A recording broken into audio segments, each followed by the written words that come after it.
Ça commence, pas commencé.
Good morning, dear colleagues. The sitting is open. One announcement from my side in relation to the decisions by the PESH, IMCO and LIBE committees to enter into interinstitutional negotiations pursuant to Rule 71, paragraph 1, announced at the opening of the sitting last Monday, 2nd of May. I have received the requests for vote in Parliament pursuant to Rule 71, paragraph 2, from the ID and ECR groups, reaching at least the medium threshold on the decisions of the LIBE Committee to enter into negotiations on the two proposals for regulations concerning the EU Digital COVID Certificate, and the vote will be held tomorrow. Concerning the other decisions to enter into negotiations, I have received no request for a vote in Parliament by members or a political group or groups reaching at least the medium threshold, and therefore the committees may start the negotiations on the basis of these reports. The next item on the agenda is a Council and Commission statements, the social and economic consequences for the European Union of the Russian war in Ukraine, reinforcing the European Union's capacity to act. I'll start by giving the floor to Brigitte Klinker for the Council. Brigitte, you have the floor.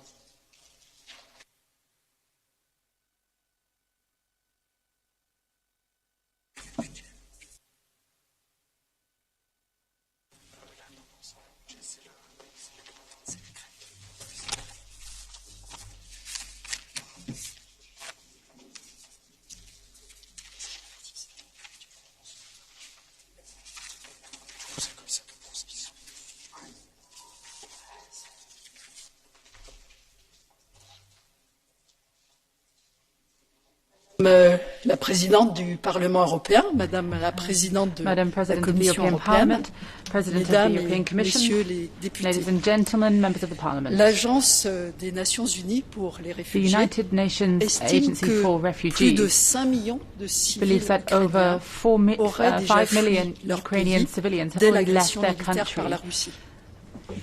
Lors de la dernière réunion informelle de Versailles, les chefs d'État ou de gouvernement européens ont fermement condamné l'agression militaire injustifiée et non provoquée de la Russie contre l'Ukraine et ont affirmé que l'Union de ses États membres continueront à fournir un soutien politique, financier, matériel et humanitaire coordonné. Unis et solidaires, les États membres se sont engagés dans un effort conséquent afin d'accueillir des millions de réfugiés. Au-delà de la crise humanitaire, ce conflit a inévitablement ralenti la phase de reprise post-Covid-19.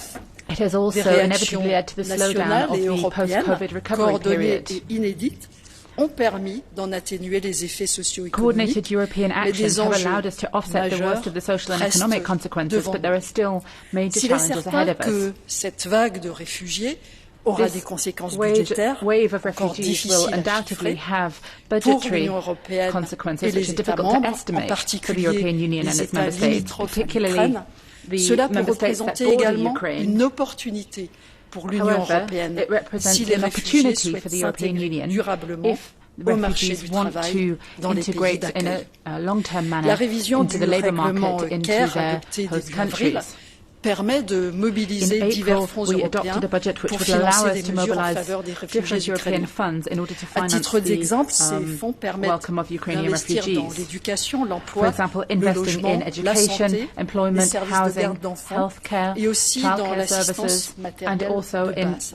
En outre, le 4 mars, le Conseil a adopté à l'unanimité une décision d'exécution permettant d'instaurer une protection temporaire aux personnes fuyant la guerre en Ukraine et offrant ainsi des droits harmonisés dans toute l'Union, tout en garantissant un équilibre des efforts entre les différents États membres. Il s'agit ici du droit de vivre et de travailler dans l'Union, mais aussi d'avoir accès aux prestations sociales. Certains États membres octroient même un soutien financier aux réfugiés dès leur arrivée. Afin de soutenir l'intégration, les enfants en âge scolaire ont accès au système d'éducation nationale. Les adultes bénéficient de parcours de formation et d'intégration dans le marché du travail avec l'application active des services publics à l'emploi et des partenaires sociaux. En termes économiques, l'agression russe contre l'Ukraine, les sanctions et les contre-mesures, leur impact sur les chaînes de transport et de valeur et le découplage de la Russie du commerce international affecteront vraisemblablement aussi international transport. These are all also going to have an impact on the European economy that's already been weakened by the COVID-19 crisis. Le conflit a fait flamber les prix et la fourniture des matières premières, comme le blé, les céréales, l'énergie. L'inflation croissante en Europe impacte nos ménages et nos entreprises. La sécurité et l'approvisionnement énergétique, ainsi que la lutte contre certaines pénuries sont devenus une priorité. Les dirigeants européens à Versailles ont convenu de réduire la dépendance des États membres à l'égard des importations de gaz, pétrole et charbon russe, ainsi que leur dépendance des combustibles fossiles, pour se libérer de l'emprise de Gazprom et gérer la hausse des prix de l'énergie et sécuriser les chaînes d'approvisionnement. L'Europe doit diversifier l'offre, accélérer la production d'énergie verte, acheter conjointement les énergies et réduire la demande.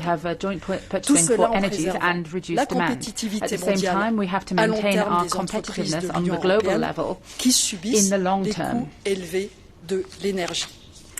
Réduire les dépenses stratégiques de l'Europe passe par l'accélération de certains processus, comme les transitions vertes et numériques. Sous la présidence française, le Conseil est à pied d'œuvre pour assurer l'approvisionnement de gaz d'hiver prochain. Dans ce contexte, il est primordial de maintenir une solidarité européenne forte et de respecter les sanctions que nous avons fixées. Je salue aussi la Commission qui présentera le plan REPowerEU le 18 mai prochain pour réduire notre dépendance énergétique vis-à-vis de la Russie à travers une action européenne conjointe en faveur d'une énergie plus abordable, plus sûre et plus durable. Nous sommes à un tournant historique pour notre transition et notre autonomie énergétique. La transition verte apportera de nouvelles opportunités en termes d'emploi, tout en nous sortant à long terme de cette dépendance énergétique qui nous gratte. Il est aussi clair que ces impacts sociaux et distributifs à court terme, notamment sur les plus vulnérables, doivent être réexaminés à la lumière de la situation actuelle et de son évolution. En l'état actuel, cette transition est notre seule option viable. Nous devons donc accélérer sur l'efficacité énergétique, sur les renouvelables et sur l'hydrogène. La pauvreté énergétique touche aujourd'hui près de 34 millions de personnes dans l'Union. Environ une personne sur 5 dont le revenu est inférieur au seuil de pauvreté déclarent ne pas être en mesure de chauffer correctement son logement. Comme annoncé dans le paquet Fit for 55 et en vue d'assurer une transition équitable vers la neutralité climatique, la Commission a proposé d'examiner les aspects sociaux et du travail à la transition verte. Sous présidence française, le Conseil s'est engagé dans des discussions en vue de l'adoption finale de la proposition de recommandation visant à assurer une transition équitable vers la neutralité climatique qui s'attaque à la pauvreté énergétique et vise à favoriser l'accès des individus aux services énergétiques essentiels. Cette proposition promeut un monitorage accru de la mise en œuvre des politiques de transition équitable, en particulier des retombées sur les groupes les plus défavorisés et du risque de pauvreté énergétique. Certains États membres ont par ailleurs déjà favorisé l'accès à l'énergie en tant que service essentiel pour les groupes les plus vulnérables, conformément au principe 20 du socle européen des droits sociaux. Le Conseil continuera d'agir de manière décisive pour lutter contre les effets néfastes du conflit sur nos économies et nos sociétés, tout en garantissant un effort commun et solidaire entre les États membres. Notre priorité reste la protection et la consolidation de notre modèle économique et social en veillant à ce que personne ne soit délaissé. Nobody is left behind. Thank you all very much. Merci beaucoup, Madame Klinker. And now I invite the President of the European Commission, Ursula von der Leyen, to take the floor.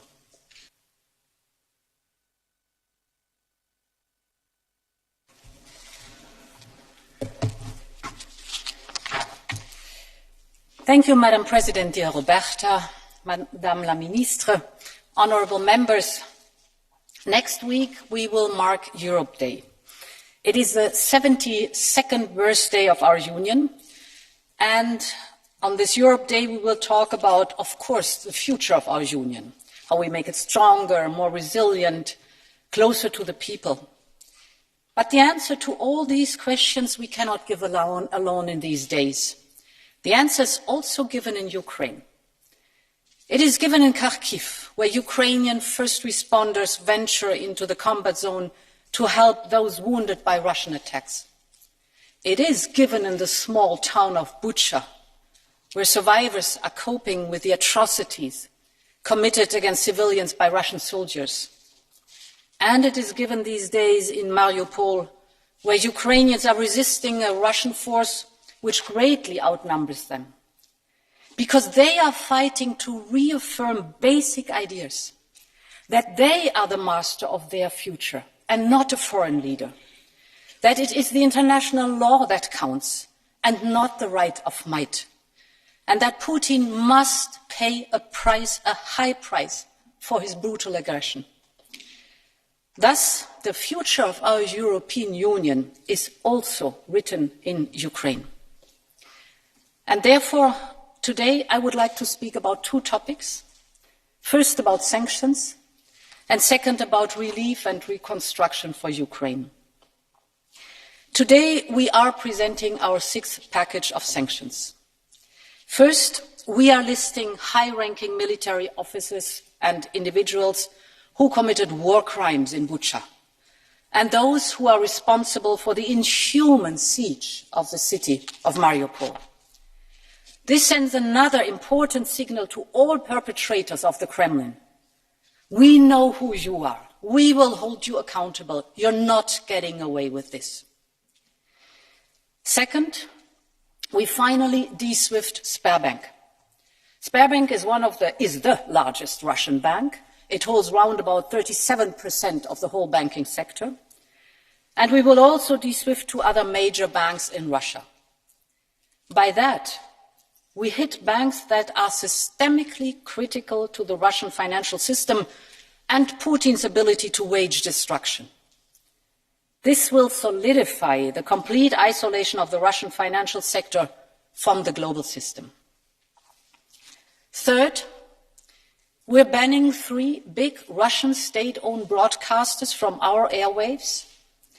They will not be allowed to distribute their content anymore in the European Union in whatever shape or form, be it on cable, via satellite, on the internet, or via smartphone apps. We have identified these TV channels as mouthpieces that amplify Putin's lies and propaganda aggressively. And we should not give them a stage anymore to spread these lies. Fourth, the Kremlin relies on accountants, consultants, and spin doctors from Europe, and this will now stop. We're banning those services from being provided in Russian to Russian companies. And my final point, number 5, on sanctions is oil. When the leaders met in Versailles, they agreed to phase out our dependency on Russian fossil fuels. In the last sanction package, as you know, we started with coal. Today, we are addressing our dependency on Russian oil, and let's be clear, it will not be easy, because some member states are strongly dependent on Russian oil, but we simply have to do it.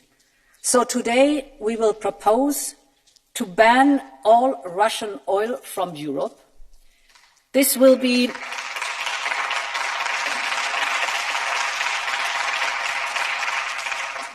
a complete import ban on all Russian oil, seaborne and pipeline, crude and refined.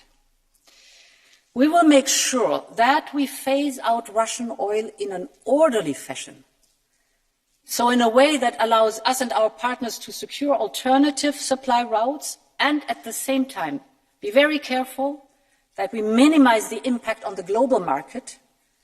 And this is why we will phase out Russian supply of crude oil within 6 months and refined products by the end of the year.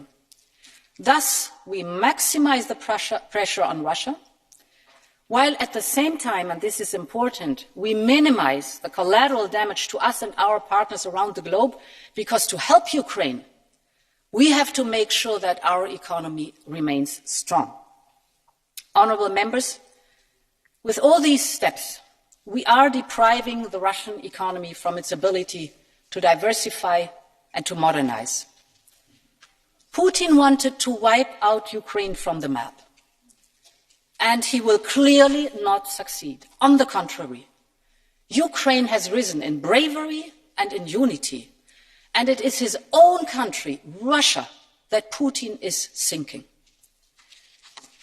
Honourable members, we want Ukraine to win this war, but we also want to set the conditions for Ukraine's success in the aftermath of the war.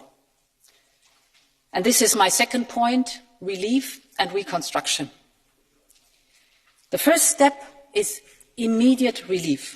This is about short-term economic support to help Ukrainians cope with the fallout of the war. We have done a lot already. Let me remind you our macrofinancial assistance package or the direct support to the Ukrainian budget. In addition, we recently proposed to suspend all import duties on Ukrainian exports to our union for 1 year. And I'm sure that the European Parliament will put its weight behind this idea and this proposal. But we all know this is not enough for the short-term relief. Ukraine's GDP is expected to fall by 35 to 50% this year alone.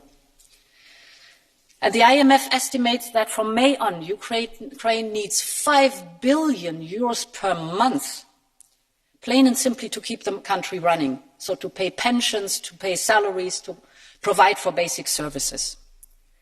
We have to support them, but I also know that we cannot do this alone. So I very much welcome that the United States announced massive budgetary support, and we, as Team Europe, we have to do our share too. But then, in a second phase, there is the wider reconstruction effort, and you all know that the scale of the destruction is staggering. Hospitals and schools, houses, roads, bridges, railroads, theatres, factories, you just name it. So much has to be rebuilt. Of course, in the fog of war, it is difficult to come up with a precise estimate. But economists are talking about several hundred billion euros. And here, honourable members, I think Europe has a very special responsibility towards Ukraine. With our support, and of course with the help of the international financial institutions and other global partners, Ukraine can rebuild their country for the next generation. And this is why today I propose to you that we start working on an ambitious recovery package for our Ukrainian friends. If we do it right, this package should bring massive investments to meet the needs and the necessary reforms in parallel. So it should address the existing weaknesses of the Ukrainian economy and lay the foundation for sustainable long-term growth. It could set a system of milestones and targets to make sure that the European money truly delivers to the people of Ukraine and is spent in accordance with European rules. It could help fight corruption. We have to do that. It could align the legal environment with European standards and radically upgrade Ukraine's productive capacity. And this will bring the stability and the certainty that is needed to make Ukraine an attractive destination for foreign direct investment. And eventually, honourable members, it will pave the way for Ukraine's future inside the European Union. Slava Ukraine, long live Europe. Thank you very much, Commission President. I now give the floor to the representatives of the political groups, starting with the EPP Group, Esther de Lange.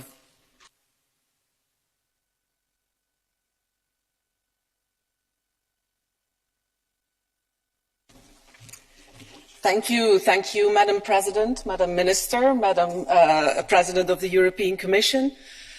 Beste collega's, het is vandaag 4 mei. En in Nederland betekent dat wij om 8 uur vanavond allemaal even stilstaan. 2 minuten staat het land stil en zwijgt om de doden te herdenken uit de Tweede Wereldoorlog en alle die daarna gestorven zijn tijdens operaties en vredesmissies wereldwijd. En op een dag als vandaag voelt het daarom een beetje vreemd aan om in dit debat, de titel zegt het al, te spreken over de economische consequenties van de oorlog hier in Europa. Het is opnieuw oorlog op ons continent en de consequenties hier in de EU vallen natuurlijk absoluut in het niet bij datgene wat er gebeurt in Oekraïne. And of course our main focus is and should remain not on the economic consequences here, but on the consequences in Ukraine and how to help them against Putin's barbaric war. And this is why I'm very grateful to the Commission that they will announce their 6th sanctions package today and for the words that the Commission has spoken about the reconstruction and the help to Ukraine. But that being said, we should also talk about the socio-economic consequences here and our capacity to act. Because as a European Union, unity is our strongest weapon against this war. And if we want to sustain this unity, we also need to address the consequences here. I think, Madam President, of the Commission for the EPP, we badly need an analysis of the cumulative effect of the war, the rising energy prices, the shortages in raw materials, new legislation on the table, the impact that has on companies and on citizens within the EU. We need to address the consequences also on families. Some of them not even turning on their heating because they can no longer do so. And this is why, of course, we're working to address these consequences in the fund that is proposed. And finally, we need to work to address the consequences on companies and on industries. And for the EPP, that means a diversification strategy for raw materials, I think, which is badly needed. The necessary investment for the roll-out of renewable energy. And finally, let's be very honest, we are asking a lot from our industries. And don't get me wrong, the EPP wants to achieve the objectives of the Fit for 55 package and the climate law. But we may have to look at a legislative embargo for new legislation to make sure that we're not burdening certain industries that are suffering badly with the cumulative effect of higher prices, the ambitious Fit for 55 package, and, for example, let me mention one piece of legislation, new REACH at the same time. Let's be honest. We stand ready to work with you, but let's do it in a smart way. Thank you very much. Thank you, Ms. De Lange. And now, on behalf of the S&D Group, I invite Irache Garcia Perez to take the floor.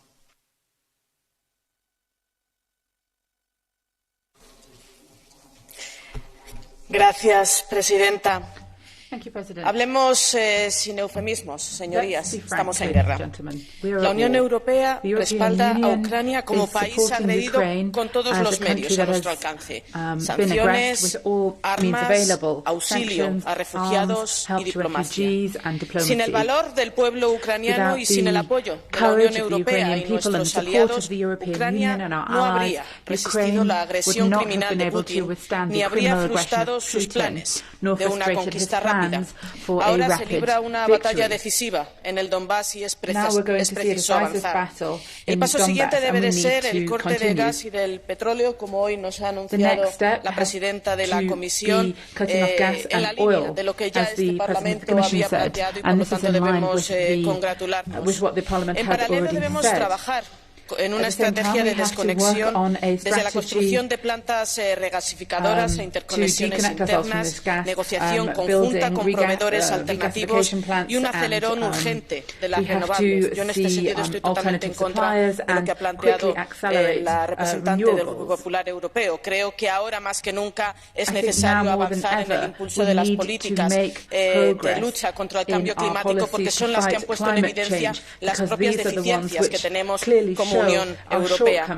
Hundir a Putin no significa abandonar a su suerte a aquellos países más afectados por su alta dependencia del gas y del petróleo ruso. Somos conscientes de que hay países mucho más afectados por estas decisiones.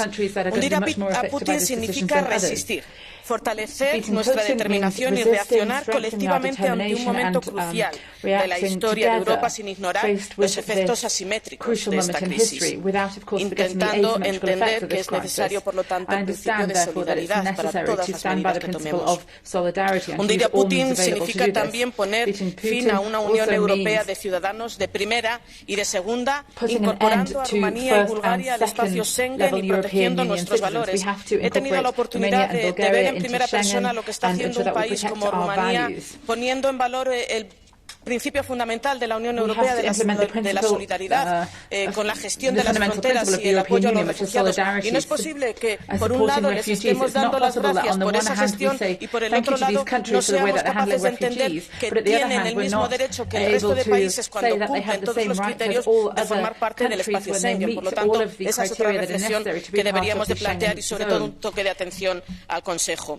Nuestra ciudadanía es consciente del drama que vive y ahora es la Comisión Europea quien debe de estar a la altura del mismo ante el reto financiero que supone todas estas medidas. Hoy necesitamos un gran plan económico urgente que frene el aumento de la pobreza, la desigualdad, el desempleo y la pérdida de poder adquisitivo como consecuencia de la rampante inflación provocada por el encarecimiento de los carburantes y de los alimentos. Resulta intolerable que mientras las grandes multinacionales energéticas obtienen ingresos extraordinarios por los beneficios caídos del cielo, sean los más vulnerables los que paguen las consecuencias de esta guerra. Es que ese dinero que está en los bolsillos de algunos es a costa del sufrimiento de familias que hoy no pueden pagar la factura de la luz y se las ven y se las desean para llegar a fin de mes pudiendo pagar todas las facturas. Por lo tanto, debemos de actuar en ese sentido. En lugar de repetir los errores del pasado y recortar en medio de una crisis, debemos prorrogar la cláusula de escape del Pacto de Estabilidad y Crecimiento para invertir en nuevas tecnologías, justicia social, una defensa más sólida y un futuro libre de carbono. Y si la Unión Europea quiere mantener un liderazgo internacional frente a un creciente bloque de autocracias, tendremos que intensificar el apoyo a las poblaciones más vulnerables que están sufriendo las consecuencias de la barbarie de Putin, tanto en África como en nuestro vecindario más próximo.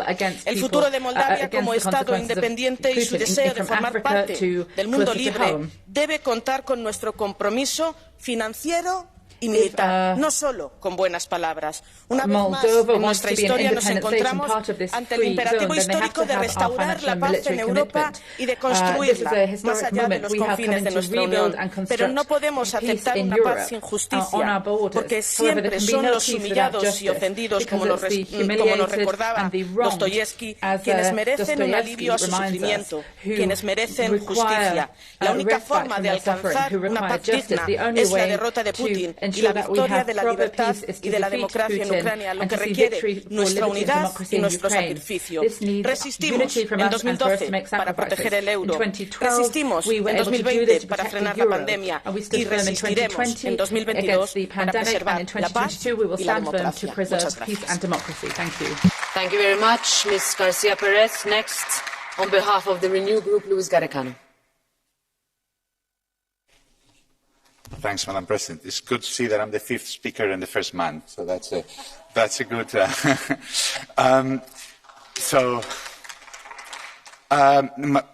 Just a quick few reactions to your proposals, Madam von der Leyen. I was very happy to hear about this RRF2, this Recovery and Reconstruction Fund, using the lessons from what we learned for Ukraine. That's good news. There was no news on how to finance it, so I hope that's coming.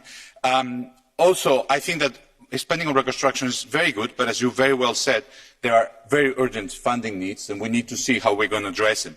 And third, you mentioned the embargo on oil. This Parliament is really happy to hear that.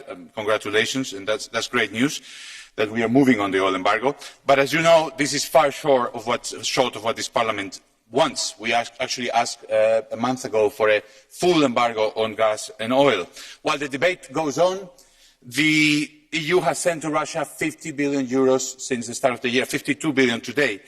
And by the time we get all this oil embargo set, etc., Putin will have received over 100 billion euros more in revenues. We are now in the worst of all worlds. Consumers are paying the higher prices, but these high prices are sufficiently high that Putin gets higher revenues than before, more than compensated for the loss of volume. And some say nothing else can be done, and this is false. There is a clear solution which will collapse Russian revenue, incentivize substitution, protect consumers, and even, Madame von der Leyen, increase EU resources. What is this miracle? It is the oldest trick in the book, a tariff. A tariff on Russian energy would allow us to shift some of the extra revenues from higher gas and oil prices to us, the consumers, from the Russian producers. With a tariff, the price that European consumers pay will go up a little bit. Some consumers will continue consuming, some of them will stop. It depends on how much need they have. But the gap between the price that the consumers pay and what the Russians receive is actually the revenue from the tariff that would flow to the European taxpayers, the European Union, and that could be given back to Europeans to compensate for the higher gas prices.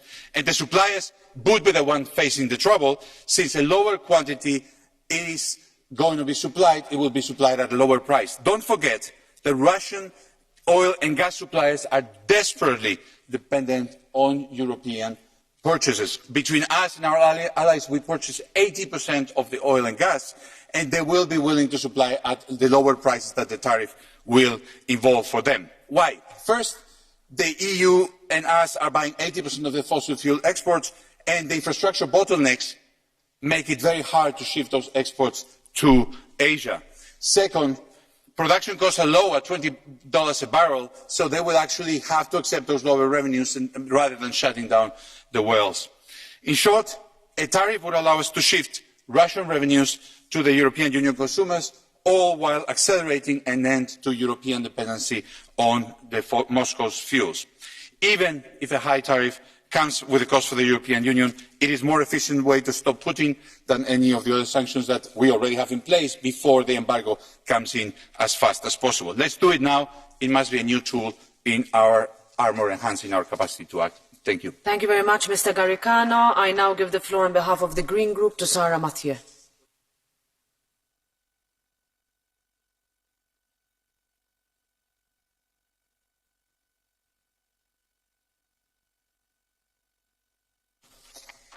Thank you, Chair, Madame la Ministre, Commission President.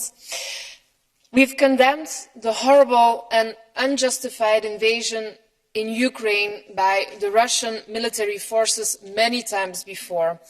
And the European Union was highly united in its response. Severe actions were implemented, and just last plenary, this Parliament demanded an embargo on all Russian fossil fuels, including gas. However, these sanctions will not only harm the Russian economy, they will also affect the lives of European citizens with a direct impact on their homes, their jobs, their wallets. And this could lead to more social inequality, to a rise of unemployment and an increase in energy poverty. We need to protect our citizens, and specifically those at risk of falling into poverty, people that are afraid of not being able to heat their homes next winter. We need a strong social response to their fears. The EU has the choice to leave no one behind, to mitigate the rise in energy costs, to ensure decent and affordable housing for all. The EU has the choice to protect workers on the labour market against unemployment. The EU has the choice to ensure that climate transition is a fair transition where industry pays its fair share. We need minimum wages, minimum income protection for all, and a European unemployment scheme. Colleagues, we have the possibility to protect our citizens against the hardships of war. Well, now is the time to act. Thank you. Thank you very much, Ms. Mathieu. Next, on behalf of the ID Group, Jordan Bardella.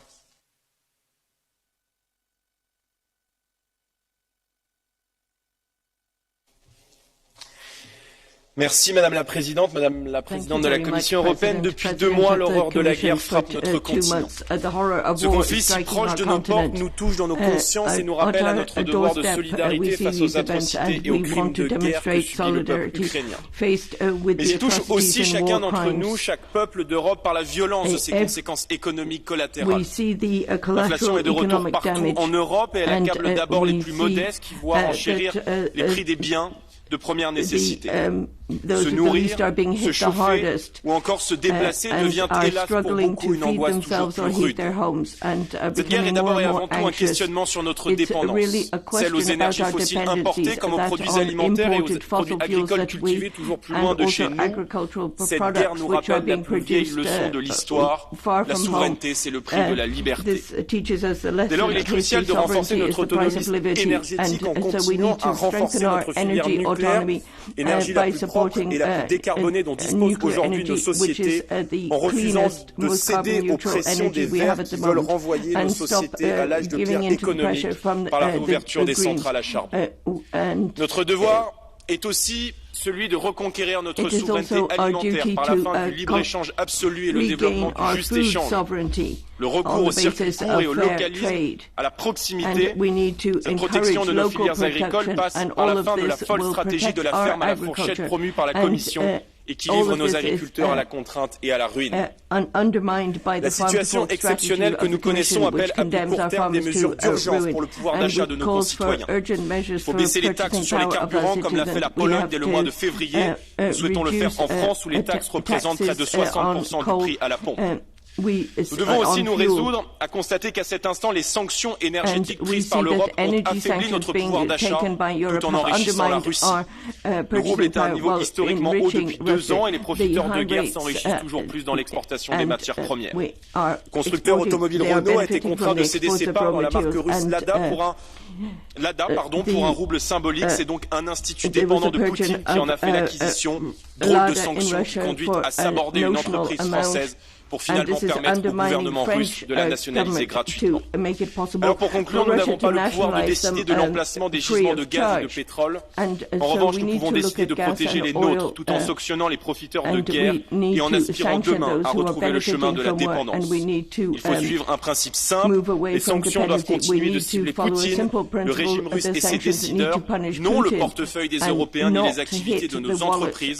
Je vous conjure de penser à eux. Je vous remercie. Ask you to think of them. Thank you. Merci. Next, on behalf of the ECR Group, Raffaele Fitto.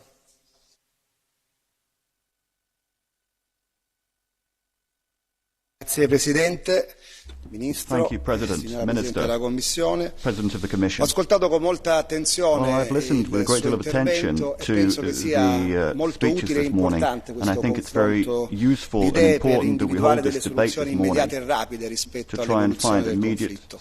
Non c'è dubbio che la strada perseguita è una strada che va portata avanti con decisione rispetto all'atteggiamento nei confronti della Russia, non solamente di condanna ma anche di azione concreta. Quindi il pacchetto di sanzioni è sicuramente l'elemento decisivo sul quale lavorare per ottenere dei risultati, ma il pacchetto di sanzioni è una premessa fondamentale rispetto anche alle reazioni e alle scelte che devono essere fatte in Europa. Noi sappiamo che non hanno una grande popolarità nel nostro continente e che in alcuni paesi rischiano di creare dei grossi problemi. Ed è evidente che servono delle risposte importanti e quindi sicuramente l'obiettivo di lunga scadenza della ricostruzione in Ucraina è fondamentale e fa bene la Commissione ad occuparsene, però oggi dobbiamo anche fare i conti con delle situazioni oggettive. La prima, l'export europeo tra febbraio e marzo ha avuto una flessione del 6%. È necessario dare una risposta forte in tal senso. Il fondo di compensazione, abbiamo un esempio, il modello Brexit utilizzato in quella direzione, può essere una soluzione perché le sanzioni non operano in tutti i paesi nello stesso modo, esistono paesi che ne subiscono maggiormente delle conseguenze rispetto ad altri. Seconda questione, delle scelte di carattere strutturale, lo accennava la collega De Lange rispetto al tema del Fit for 55. È pensabile che noi non modifichiamo nulla rispetto a quanto immaginato prima della guerra. La guerra non è un evento che ci deve portare a riflettere sulla necessità di cambiare l'impostazione che la Commissione e le istituzioni europee hanno messo in campo. Io penso di sì. Quindi i tempi di attuazione, i target troppo ambiziosi che sono presenti all'interno del Fit for 55 sono un elemento decisivo sul quale iniziare una riflessione per modificare queste scelte. E poi un'altra proposta concreta che si accompagna rispetto ad una necessità, una risposta sulle grandi questioni economiche e quindi sul patto di stabilità, un dibattito che viene rinviato ma che dovrebbe essere fondamentale per accompagnare le misure che devono essere portate avanti. Ed è il tema che anche ieri nel dibattito con il primo ministro italiano Draghi abbiamo sollevato. L'articolo 21 del RRF prevede in modo molto chiaro che in casi straordinari questi strumenti che sono con importantissime risorse possono essere modificati rispetto alle esigenze attuali. Ecco, se la Commissione prima della guerra ha previsto un articolo del regolamento che indica la necessità di modificare i piani nazionali per poterli adeguare alle nuove esigenze, io penso che questo tema e che questa sia la circostanza nella quale prendere atto di questo e modificare le scelte in questa direzione per poter immaginare delle soluzioni adeguate in questo senso. E chiudo con un riferimento. E bisogna evitare dei distinguo se vogliamo essere efficaci sulle sanzioni su due elementi fondamentali, acquisti comuni e tetto dell'acquisto dei prezzi del gas. Su questo c'è bisogno di una risposta unitaria. I distinguo non aiutano e rischiano di indebolire complessivamente la strategia che mettiamo in campo. Grazie. Now on behalf of the Left Group, Martin Schödewan.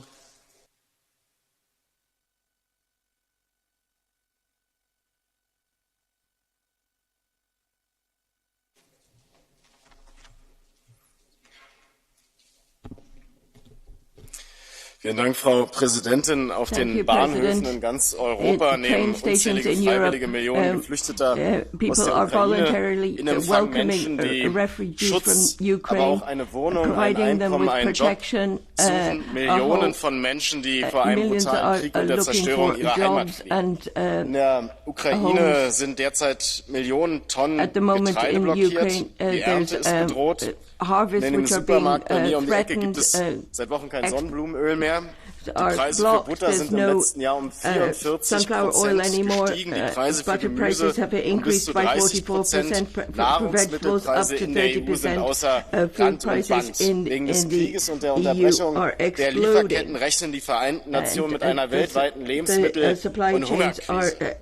Der Krieg fällt in eine Zeit, in der die Energiepreise bereits vor der russischen Invasion in die Ukraine durch die Decke gegangen sind und 36 Millionen Menschen in der EU im Jahr 2020, das sind Ihre Zahlen, Frau von der Leyen, nicht angemessen heizen konnten. Der Krieg, die verstärkte Nachfrage nach der Pandemie, die Spekulation an den Strombörsen und das falsche Energiemarktdesign in der EU tragen zu dieser Energiepreiskostenexplosion bei. All das heizt die Inflation zusätzlich an, Mietkosten steigen, Nahrungsmittelpreise steigen, die Energiepreise steigen weiter, die Inflation frisst Löhne und Renten auf. Und deshalb brauchen wir jetzt einen europaweiten Energiepreisdeckel, damit Energiearmut effektiv bekämpft werden kann, nicht immer weiter aus dem Ruder gerät. Wir brauchen jetzt eine europäische Anstrengung, um die einkommensschwächsten europäischen Haushalte vor Inflation, Energiearmut und Hunger zu schützen.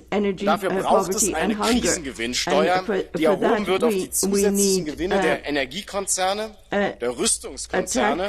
Der Aktienkurs von Rheinmetall ist seit März um 120% gestiegen. Und auch der Pandemiegewinner, also der Pharmaunternehmen und der Big Tech-Konzerne Amazon und Google, haben sich während der Pandemie ja bekanntlich dumm und dämlich verdient. Das wären effektive erste Schritte, um die gröbste soziale Not zu lindern. Und wir würden Gelder freisetzen, die sinnvoller wirtschaftlicher Produktion, der Landwirtschaft und bei der Integration der Kriegsgeflüchteten helfen würden. Es ist wichtig, an der Unabhängigkeit von russischem Gas und Öl zu arbeiten. Deshalb aber Milliarden und Abermilliarden in den Rüstungssektor zu pumpen, halte ich für den falschen Weg, sondern diese Gelder müssen in die sozial gerechte Energiewende fließen, die uns schnellstmöglich von der Abhängigkeit fossiler Energieträger befreit. Und das gilt nicht nur für russisches Gas und Öl, sondern für Gas und Öl, egal woher es stammt. Und einige der verhängten Sanktionen sind leider in der jetzigen Form untauglich. Die Häuser, Yachten, Autos der Oligarchen werden ja quasi eingefroren. Das heißt, sie müssen in demselben Zustand erhalten werden, wie sie vorgefunden werden. Und derzeit zahlen also die europäischen Steuerzahler für die Instandhaltung der eingefrorenen Oligarchen Besitztümer. Ich finde das absurd. Der Besitz muss enteignet werden und anderer Verwendung zugeführt. Oligarchenwillen müssen geflüchteten Familien zur Verfügung gestellt werden, deren Yachten für die Naherholung hier muss dringend nachgebessert werden, Frau von der Leyen. Vielen Dank für Ihre Aufmerksamkeit. Thank you very much, Mr. Schödewan. And now on behalf of the non-attached members, Martin Gyongyeshi.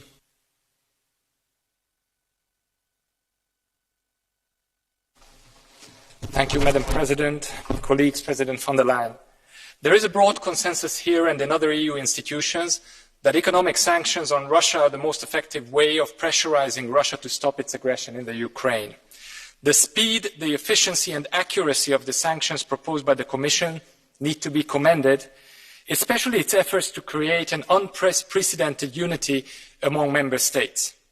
It is unfortunate that it took such a disaster to realize the unhealthy dependence of our continent on Russian energy supplies and start discussions about a unified energy market based on diversified energy resources and solidarity among member states.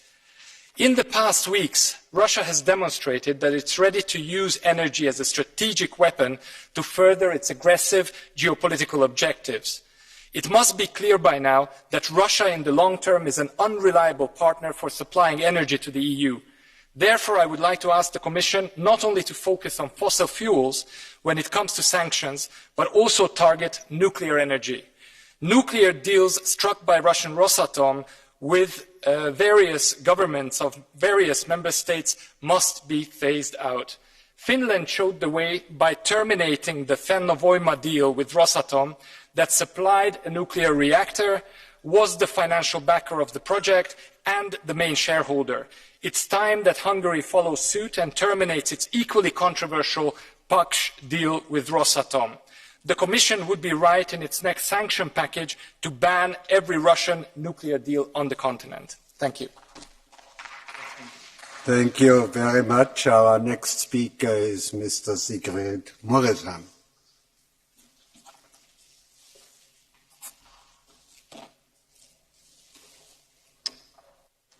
Thank you, Mr. President, President von der Leyen, dear colleagues. We have all seen Russia is a threat for the security of the European Union and will remain a threat for us for the foreseeable future. This is why we can only live in safety and stability within the borders of the European Union if we are surrounded in our immediate neighborhood by countries who are safe and stable. Helping Ukraine clearly means also helping ourselves. This is why the line needs to be continue supporting Ukraine, sanctioning the Russian Federation. President von der Leyen, we are welcoming the new package of sanctions which you presented to us, which you are putting forward. We as a parliament have demanded an immediate ban on imports of Russian oil, gas, coal and nuclear fuel. This is why, as the Commission will be implementing the ban on Russian oil, it has to be implemented, it has to take effect as soon as possible and in a way in which it does not allow for any loopholes and special treatments for member states, for companies, because this would endanger the unity of the European Union. Keeping our unity as we are also implementing this ban will be important, firstly. Secondly, as we reduce our dependency on Russian fossil fuels, we should not create dependencies on any other single route of transport, single source of energy or supplying country. We are seeing that any vulnerability, any weakness costs in times of crisis. What should we do within the European Union? Because the title of the debate is Social and Economic Consequences for the European Union. Firstly, we should use the existing tools which we have to strengthen our economy. There is still money available in the Recovery and Resilience Facility because some member states have not accessed all of the loans component. We need to work with member states to see if they need the money, if they will access it, and if not, the position of our group of the EPP is to try to use those amounts for large energy projects, transnational energy projects to interconnect, to bring energy to where it is needed within the European Union. If an amendment of the RRF regulation is needed for this, we should do it. Next point, use the decommitted amounts from the budget 2014-2020 to allow member states to spend the money on where they need it, particularly in helping refugees and host communities within the borders of the EU. And one last idea which helps Ukraine and helps the European Union is work towards integrating Ukraine and the Republic of Moldova into the EU single market as soon as circumstances allows. This will help Ukraine to develop by its own, with the cost being more controllable for us. Thank you very much. Thank you very much. Und das Wort hat nun Frau Agnes Jongerius. I give the floor to Agnes Jongerius. Thank you, Chair. And colleagues, the title of the debate is the social economic consequences for the EU of the Russian war in the Ukraine. And of course, the consequences in the Ukraine are huge. But I think we should also be clear that the war in Ukraine plunges us also in a new socio-economic crisis. And with skyrocketing energy prices, with deep diving purchasing power, and with increasing inflation, I fear that the most vulnerable will bear the burden. And the question should be then, I think, what route are we going to take? It's our duty that the strongest shoulders bear the heaviest burden. While standing up against Putin and standing in solidarity with the Ukraine, in this crisis, we need to address the root causes of the long-term economic and social imbalances. I think it's time to break the vicious circle of raising inequalities and privilege for the super rich. There are many things to fix, and those who are increasing their profits exponentially and indecently are the ones who pay the price first. And therefore we need more than just an extension of the escape clause.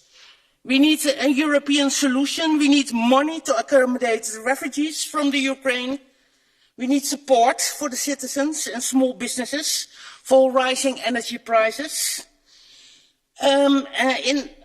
Madam Minister, I think we should not talk about energy poverty anymore. We are talking about actual poverty.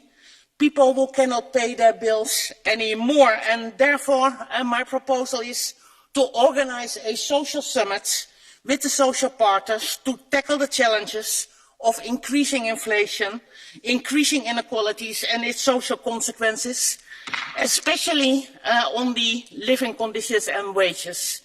We need to update the action plan of the social pillar. We need European action. Thank you. Merci. Madame Valérie Ayé, you are the next one. Merci, Monsieur le Président. Thank you, President. Monsieur le Commissaire, Madame la Ministre, chers collègues. Madam Minister, colleagues. Chaque jour qui passe, nous Every day envoyons that passes, 800 millions d'euros à we are Poutine grâce à sending nos achats de pétrole, billions of de euros gaz et de to charbon. Putin through coal, Ces 800 gas and millions, ils oil lui permettent de purchases. nourrir ses soldats et de recharger ses tanks. These hundreds of millions Tant que allow nous him continuerons, les to horreurs pay ne his s'arrêteront pas. soldiers and increase Alors his oui, military nous spending. devons asphyxier cette économie de guerre We et have non pas to l'alimenter. put an end to this war Mais economy Monsieur le and Commissaire, not feed it il est further. illusoire de croire que Commissioner, les Européens sortiront indemnes de cette situation s'il n'y a we aucune can't solidarité imagine that avec ceux qui seront the les plus impactés. EU can J'en suis même get j'en suis through même this convaincu, without pardon, c'est suffering la any pain condition and without pour aller plus loin. solidarity. Nous devons So donc we need to mutualiser go les coûts de further. cette guerre We should be pour nos ménages, mutualising pour the nos costs of entreprises. this war for Si our nous imposons des sanctions en companies, for européen, our citizens. nous devons en If we are assumer imposing aussi sanctions, then we les have conséquences to en européen.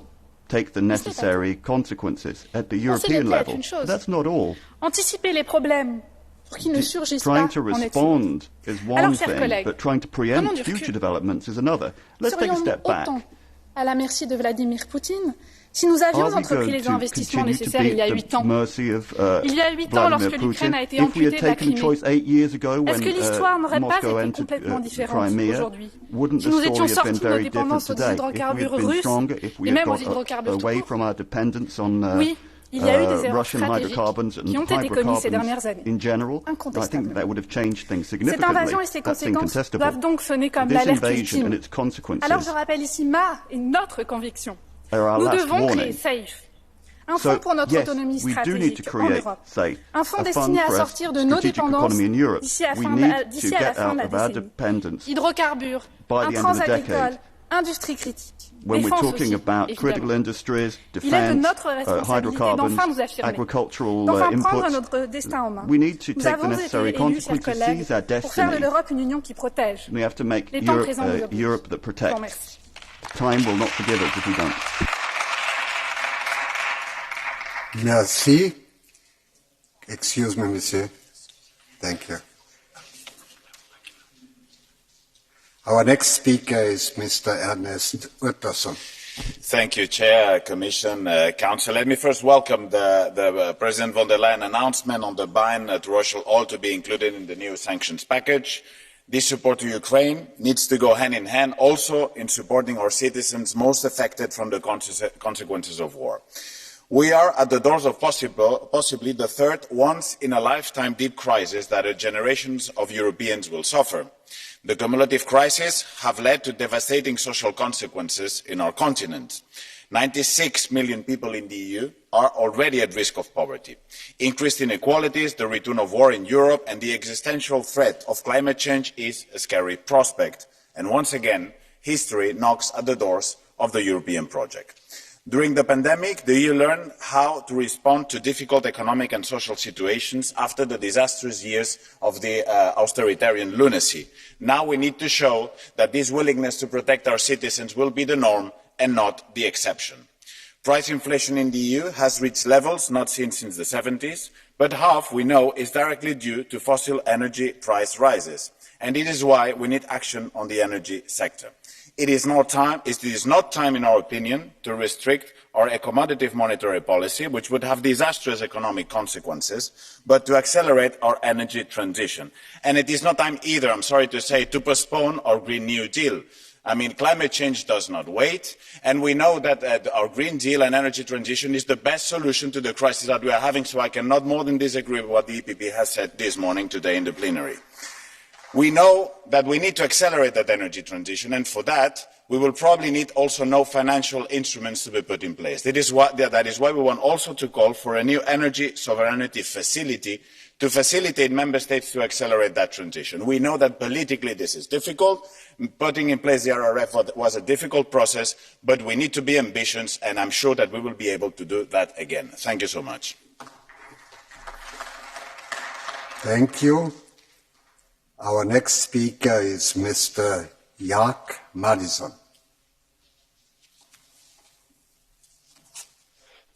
Thank you so much, Mr. President, Mr. Commissioner, Councillor. First of all, I was checking yesterday morning about the statistic that how much have you paid to Russia for the gas and oil and for the coal. And in the first 2 months after the war, the biggest buyer and the payer for Russia is, of course, Germany. The second one is Italy. The third one is Turkey, and the fourth one is Netherlands. And if I compared the prices, what we paid, I mean we as Europeans, what we paid to Russia for the gas and oil, it was 3 times higher amount of money than it was exactly on the same time in last year. And, of course, the Germans and others who are buying the gas from Russia, they're saying it's the market price. But the problem today now, what we have is that we, as Europeans, are paying 3 times more money to Russia, and we are saying that, well, it's a market price, but it's not true. The Russians are saying, you have to pay this amount of money for the gas, otherwise we will not sell it. And we are not the smartest ones, and we are paying this money. So it means that every day we are paying hundreds of millions of euros to Russia to have the energy resources, and they are using this money for the military and for the war machine against Ukraine, maybe tomorrow against Moldova, maybe in a few days against Baltic states or against Finland. So what is my point? We have now in a situation, and now the summer is coming, so it's the good time, but it's September, October, November, when the winter is coming. We will be again in the situation where we are paying many, many times more money for the resources, for the energy from Russia to have a warm house, to have functioning technology, to have functioning businesses. And that's why today the Germans and Austrians and also Hungarians, unfortunately, have to say, unfortunately, they are saying that, no, we can't stop now the import for the energy from Russia. But we have to think now how to survive next winter, because otherwise we will be screwed. And otherwise we are still paying more and more money, 3 times more than last year to Russia, and this money will be used for the new occupations, for the new expansions, and that's the fault of the European energy policy. We have to learn from the mistakes, what we have done, and look for the next winter. Thanks so much. Danke. Thank you. Und das Wort hat Frau Beata. The next speaker will be Mrs. Beata Szydło. 2 minutes 30. Panie Przewodniczący, Szanowna Pani Minister, Minister, Komisarze, szanowni koleżanki i koledzy, nie da się ludzkiego życia przeliczyć na pieniądze, nie da się przeliczyć na pieniądze życia ukraińskich dzieci, kobiet, mężczyzn. Ale pieniądze są potrzebne po to, żeby móc ich ratować, żeby ich wspierać, żeby pomagać im bronić się i żeby pomagać im przetrwać ten tragiczny dla nich wszystkich czas. Dlatego nie bójmy się podejmować odważnych decyzji. Niech nie przemawia przez nas tylko i wyłącznie w tej chwili takie myślenie, że konsekwencje tej wojny odbiją się też na nas wszystkich. Tak, one się odbiją na nas wszystkich, ale im szybciej ta wojna się skończy, im szybciej powstrzymamy Putina, tym będzie po prostu możliwszy szybszy pokój i wyjście z tej tragicznej sytuacji na Ukrainie. Potrzebne są zdecydowane kroki, konsekwencja, stanowczość i solidarność.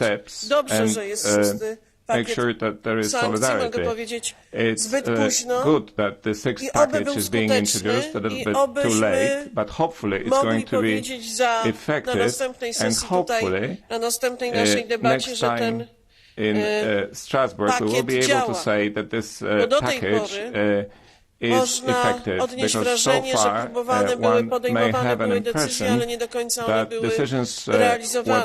Żeby zatrzymać Putina, musimy być zdecydowani i musimy przede wszystkim być konsekwentni i odważni.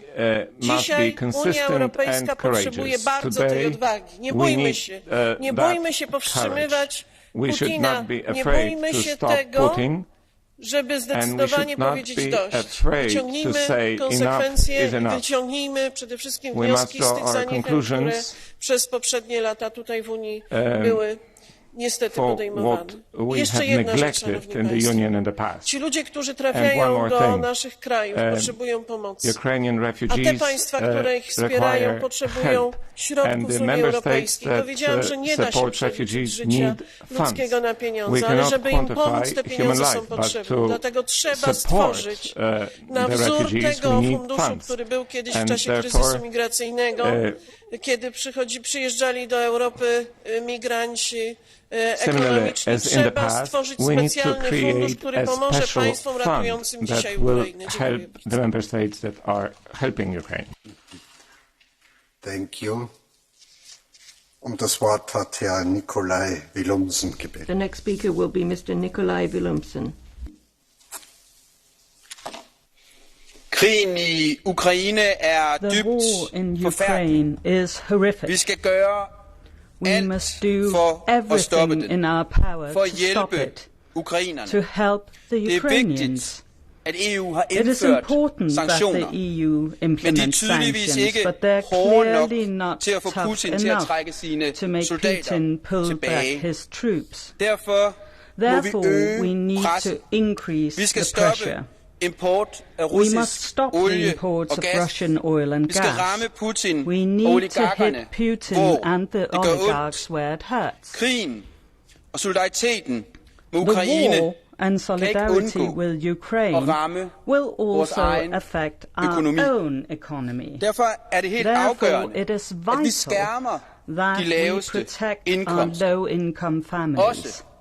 This is also part of our fight against Putin, because the broadest shoulders, of course, need to carry the heaviest loads. It is tragic that so many families are struggling to make ends meet and need to choose between food or heating. That's not the way it should be in the EU in 2022. Nobody should starve or be forced to leave their home. We need to protect the weakest in our society.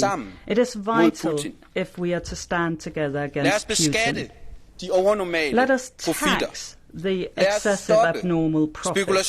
Let's stop the speculation in increasing food, energy and raw material prices. Let us help the Ukrainian refugees. The Ukrainian refugees are welcome in the EU. And like all other refugees, they deserve to be treated well.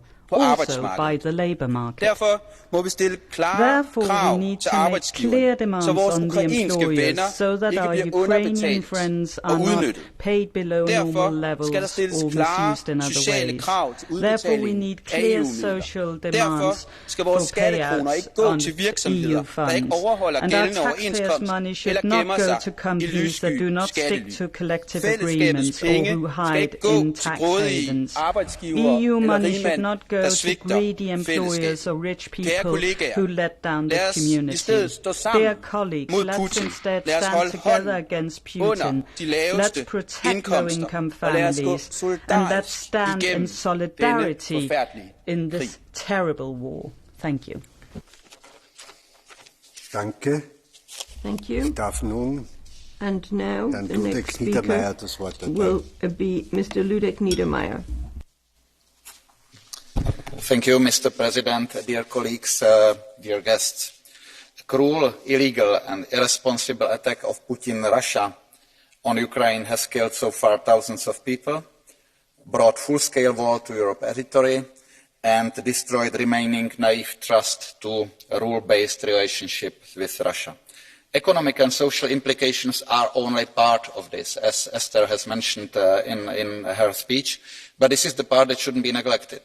We are dealing with a difficult combination of high inflation that will be boosted by the war, the implication for some member states of high inflow of refugees, as well as disruption of the businesses for firms that had ties with Russia or Ukraine.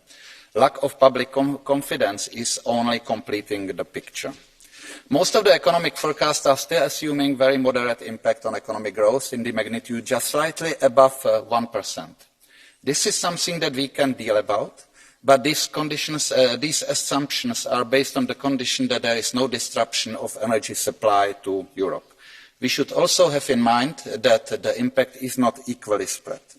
Anyway, we must take some policy action. This should be fact-based, but should be effective and quick. First, we must get ready for interruption of the gas supply. Every day, Moscow can decide to cut the supply. Better preparation means that the damaging cost will be lower. Secondly, I guess it's economically rational to react with domestic social and economic policy, especially on high energy prices. But at the same time, instead of building temporary permanent support mechanism, we should speed up introduction of renewables and energy efficiency. We must make sure that we will reduce the red tapes and any other measures that are slowing down the economy. More economic growth means also lower unemployment and smaller problems of the fiscal policy. Last but not least, we must redirect EU funds to deal with the current challenges and use the sources that we have effectively. Thank you. Thank you. Mr. Jonas Fernandez, the floor is yours.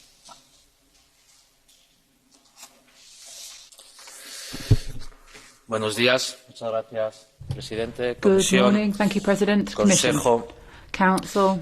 Me gustaría empezar este debate felicitando a la Comisión Europea por el nuevo paquete que ha presentado esta mañana y sin duda por el trabajo de liderazgo en la toma de decisiones para ayudar a Ucrania y bloquear las intenciones de Putin. Yo creo que este trabajo hay que reconocerlo y esperemos que el Consejo siga manteniendo la unidad. We hope that Council will maintain the unity that we've seen in past months. Algunas desviaciones o algunas propuestas no encuentren apoyo y seamos capaces de minimizar esas probabilidades de desviación dentro del Consejo. En todo caso, el debate sobre los efectos en la Unión Europea es un debate complejo, porque sin duda tiene aspectos sociales, como se han expuesto. Tenemos que acoger a ese conjunto, a esos millones de refugiados que han llegado a Europa, y además también consecuencias económicas de no fácil tratamiento, con una inflación elevada y con unas previsiones de crecimiento difíciles. En todo caso, este espíritu de consenso que veo en este Parlamento, teniendo en cuenta que la gran mayoría de las medidas hasta ahora están siendo tomadas por los Estados miembros, contrasta con algunos congresos, con algunos parlamentos nacionales como el de mi país, donde la derecha parece no querer respaldar al gobierno en estos momentos difíciles. En todo caso, necesitamos que la política monetaria no responda de manera acelerada a este crecimiento de la inflación. El grueso de la desviación de precios es alimentos y energía, a diferencia de lo que ocurre en Estados Unidos, por ejemplo. Y también sería bueno reconsiderar el papel del ARAREF, la posibilidad de ampliar o de generar nuevos instrumentos similares al ARAREF para responder económicamente de manera solidaria, a la vez que las propias sanciones también las tomamos de manera conjunta. Muchas gracias. Sanctions that we will support jointly. Thank you. Thank you. Herr Kollege Dragos Pislariou, you are the next one. Thank you, Chair. Dear Commissioner, Madame la Ministre Clinton, we have spent the past 2 years talking about how to emerge from the COVID-19 crisis stronger. We have spent 2 months of war in Ukraine doing the same.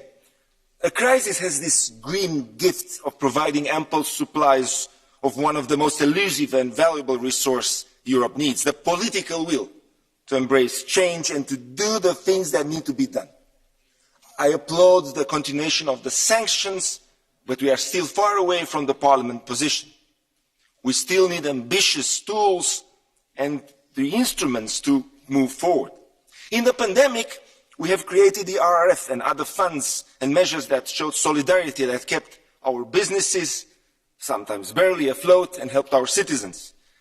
Now, in 2 months, we have moved defense supplies of an unprecedented scale and opened our countries to many more millions of Ukrainian refugees that we had seen during the 2015 refugee crisis. We do have right now a momentum of political will to reinforce our capacity to act for all Europeans, Ukrainians included, as they firmly belong in Europe by culture, values, geography, and now by bravery and commitment.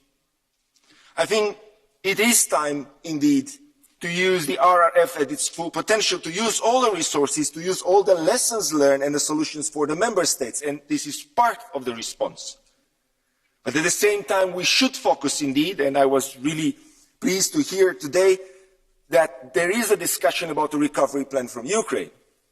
And for that, we need indeed to use the lessons learned from the RRF that are indeed valuable.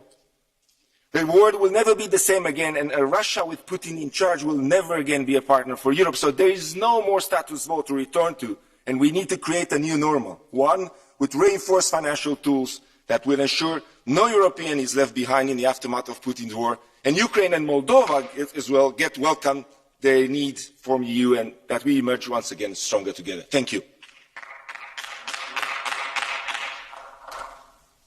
Frau Kollegin Terry Reintke, Sie sind die nächste Madam Terry Reintke, you're the next speaker.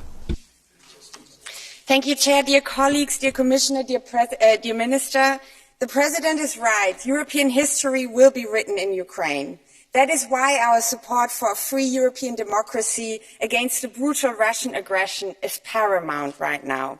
And it is our historic responsibility to do everything possible to show this solidarity, including hard and far-reaching sanctions. And I'm happy to hear that a deal has been reached on a ban of Russian oil. It is an important next step, but it is certainly not the last one that we will need. And while this Parliament strongly supports the sanctions, we also already see the negative consequences this war has for Europe. After years of pandemic, we see the economic struggle of many households in the European Union. And our reaction to the pandemic, despite some challenges in the beginning, was based on one of our strongest assets, solidarity. With the Next Generation EU Fund, we managed to show that we can stand together in times of crisis. And the same, and probably more, is needed now. Because we all know what Putin is trying to do. He's trying to divide us, to play member state against member state, and to count that the social hardship that we will face will dry out our firm support for Ukraine. Putin is trying to divide Europe, to divide our societies. He's counting on our inability to manage this great challenge together. We cannot, colleagues, and we will not let him succeed in this. Let us show that we will face this challenge together, the East and the West of Europe, the North and the South. Let us show that all that he's succeeding in will be to revive the European social model, the promise of a European Union where nobody will be left behind. For that, we will need joint efforts, investments, a solidarity fund to balance out the social inequality. And we will have to proceed in creating a real social safety net on the European level, by finally introducing a European minimum wage, closing the gender pay gap, and yes, also a European minimum income. This continent is weakest when it's divided and strongest when it is united. Let us be united against Putin. Thank you very much.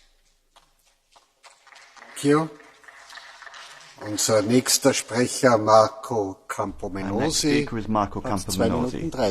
2 minutes 30. Grazie Presidente, grazie Commissario per essere qui. Thank you, Commissioner, for being here with us.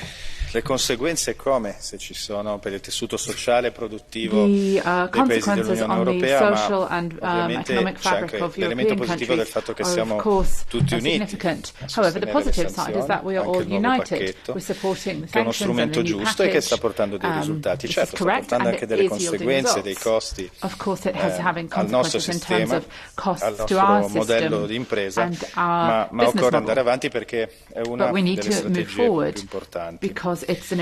L'unità che abbiamo dimostrato qui è un valore, però non ci deve impedire di fare anche un'analisi sulla situazione che si sta creando, un'analisi anche sugli errori che abbiamo commesso nel passato, sul perché siamo giunti a questa dipendenza dalla Russia, sul perché fino a poche settimane prima dello scoppio della guerra qualcuno in quest'Aula continuava a difendere progetti come il Nord Stream 2 e sull'ISMED invece non si diceva nulla. Progetto, quello dell'ISMED, che magari rilanceremo presto ma che impiegherà molto tempo a diventare attivo. Abbiamo alcuni elementi che sono sorti in queste settimane, il problema dello stoccaggio delle risorse energetiche in vista del prossimo inverno, la questione del pagamento con i rubli o con l'euro, per cui le imprese hanno bisogno di chiarimenti, quindi sarebbe importante che la Commissione europea dia elementi di chiarezza anche su questo aspetto che sta creando delle tensioni che sono anche sui mercati. L'inflazione, il potere d'acquisto delle famiglie è stato già citato anche dai miei colleghi, perché in fondo poi quello che è in gioco è la competitività del nostro sistema. L'agroalimentare sta subendo già le conseguenze e il lavoro e il nostro tessuto sociale rischia di pagare molto caro. Poi magari le conseguenze non le dovremmo gestire noi, ma i nostri colleghi deputati e a livello nazionale e regionale. Però quello sarà un elemento importantissimo, perché aggiungo quello che è stato detto anche da altri miei colleghi, non dobbiamo però commettere l'errore con il patto di stabilità di tornare a norme sbagliate che hanno fatto sì che l'Europa fosse il continente cresciuto meno negli ultimi 20 anni, e con il Fit for 55 aggiungere costi a imprese, costi che vengono da norme studiate addirittura per un'Europa pre-pandemia. Figuriamoci per un'Europa come quella di oggi, che vive una guerra drammatica alle sue porte. Grazie e speriamo di poter porre qualche correttivo. Thank you very much. Ich bitte Herrn Robert Roos zum Rednerpult. Robert Roos would be the next speaker. Dank u wel, voorzitter. Minister, commissaris, collega's. Commissioner, de sociale en economische gevolgen of the Ukrainian war Laten we wel duidelijk zijn. De torenhoge inflatie komt voor het grootste gedeelte niet door de oorlog in Oekraïne. Die was er al. Dankzij het monetaire beleid van de onafrekenbare ECB, die de geldpersen al jaren in recordtempo laat drukken. Dankzij onze overheden die de economie hebben stilgelegd met ellenlange lockdowns. have also crippled our economy with lockdown. And then there's the Green Deal from the EU, which is leading to inflation and increasing the cost of energy and food. But through the war, energy prices have gone even higher. And this is a fundamental factor in the economy and part of our welfare. I think it is clear that Russia attacked Ukraine. And I understand very well why we want to do something to protest against that. I pleaded for EU union against Russian, but we have to make sure the sanctions are working. Are they having the desired effect on Russia? And now we're going to go further with a new round of energy sanctions, not just because of the rising energy prices. Russia is increasing. The prices have increased as a result sanction. And the world is bigger than the EU. And if we're importing gas, there's more strain on the economy. And people, we need to stop shooting ourselves in the foot. It is a time for politicians to look at the welfare of our citizens, and I just want to say that Russia is getting rich and Europe is moving into poverty, and we need to have a solution. We need to get people around the negotiating table, and that needs efforts by Ukraine and the EU. Thank you. Das Wort hat nun Frau Pereira. Next speaker is Mrs. Lydia Pereira.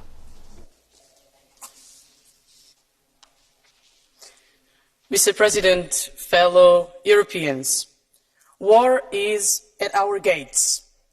Europeans are suffering with fuel prices on the rise, with food prices, particularly bread and other essentials, going through the roof. In fact, many Europeans are facing difficulties to which we cannot turn our faces in denial. But we need to face the social and economic consequences of this war, not only inside the EU, but also in Ukraine.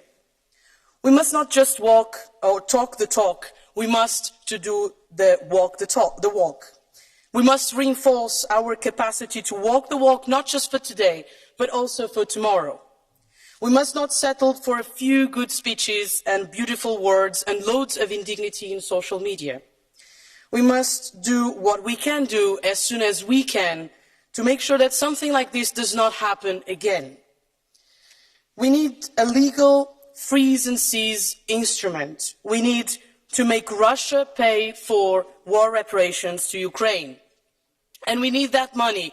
We need to help creating an adequate recovery plan to rebuild Ukraine's infrastructure and relaunch Ukraine's economy. We can be divided into many things, and we frequently are. After all, debate and discussion are what a parliament is about. But dear friends, we cannot be divided about defending Europe from autocratic regimes. We shall not be divided about responding to other countries blackmailing us. And we will not be divided about putting European security, solidarity and friendship above anything else. Long live Europe and long live freedom. Thank you. Thank you. Ich bitte nun Herrn Pedro Marques. The next speaker will be Pedro Marques. Vielen Dank, Presidente, Ministre, caro Vice-Presidente da Comissão Europeia. A guerra bárbara da Ucrânia, da Rússia à Ucrânia convoca toda a nossa solidariedade com a Ucrânia, agora e no futuro. Adotamos por isso vários pacotes de sanções que enfraqueceram o regime e a economia russa, reduzindo a sua capacidade de alimentar a máquina de guerra, mas têm também impacto na Europa e nos nossos cidadãos. Em qualquer caso, é um preço que nós, europeus, estamos dispostos a suportar em nome da paz e da liberdade. E, caro Vice-Presidente da Comissão Europeia, queria cumprimentar a Comissão pelo novo pacote de sanções que agora vão adotar, que vai ao encontro de propostas deste Parlamento Europeu. Gostávamos que avançássemos mais depressa, mas reconhecemos que o embargo ao petróleo afeta significativamente a economia russa e o regime de Putin. Mas temos também uma mensagem clara para transmitir à Comissão e às outras instituições e ao Conselho.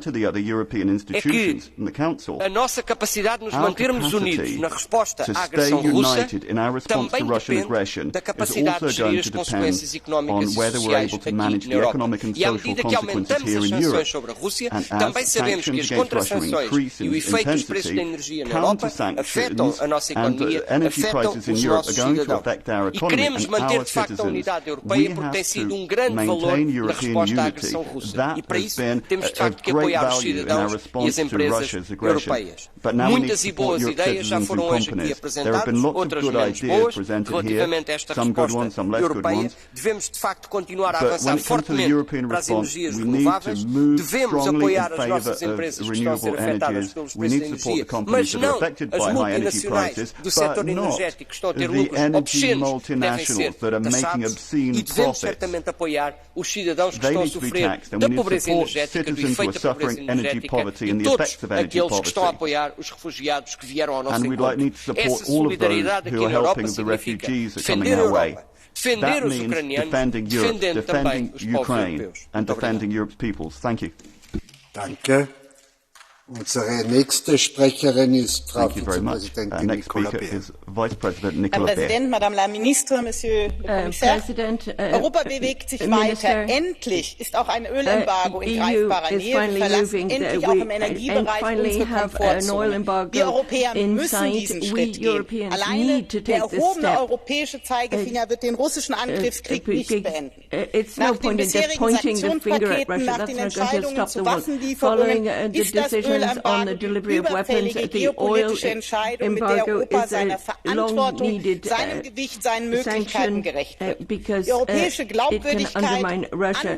European credibility at the side of Ukraine against the aggressor Russia is then strengthened. This is something that I've been missing. Kostenlose Glaubwürdigkeit, liebe Kollegen, gibt es nicht. Das Energieembargo wird an Europa nicht spurlos vorübergehen.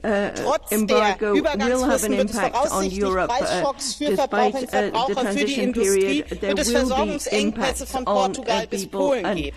Einfach wird es wahrlich nicht Ersatz für russisches Öl, ja, Ersatz ist zu höheren Preisen zu haben. Ja, es wird Einschnitte geben, aber tragen wir sie mit Fassung. Seien wir bereit, diese Preise zu zahlen, liebe Kollegen, die Europäische Union ist in der Lage, die unausweichlichen Folgen für Verbraucher, für die Industrie zu tragen, sie abzumildern. Wir dürfen dabei auch nicht vergessen, dass es andere Regionen, andere Kontinente gibt, die diese Sachen nicht so einfach tragen können, die nicht eine Komfortzone haben, aus der sie herausrücken können. Auch diese müssen wir im Blick behalten.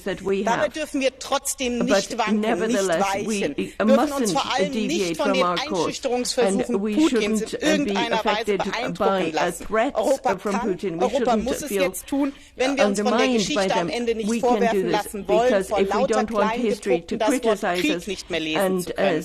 Wir haben uns schon viel zu viel Zeit gelassen mit den AGBs von Krieg und Frieden. Es ist der 70. Kriegstag. Gewöhnen wir uns nicht an die Gräuel der Ukraine. Alle möglichen Unterstützung. Sie kämpft auch für unsere Freiheit. Weisen wir Russland in die Schranken, und zwar jetzt. Let's put Russia in the cupboard and do it now. Danke.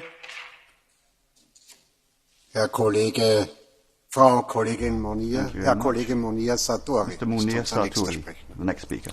Madame la Ministre, Monsieur le Commissaire, Monsieur le Président, chers collègues, alors que l'Ukraine fait face aux pires heures de son histoire, l'Europe doit être et rester solidaire de ce peuple agressé. Pour faire face et pour soigner ses propres maux, l'Europe et ses États membres doivent aussi renforcer leur solidarité interne, leur solidarité sociale.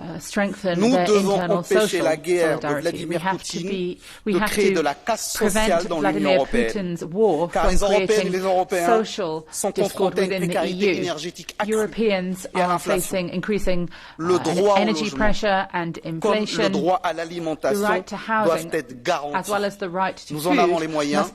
Mobilisons les fonds nécessaires au pouvoir de So we have to mobilize the funds that are necessary to allow people to live. Doit amener l'Union à faire face This crisis should bring the European Union to question and to change its social policies to protect the most vulnerable. We have to act in a united manner against the consequences of this crisis on the, and its impact on the social arena and unemployment.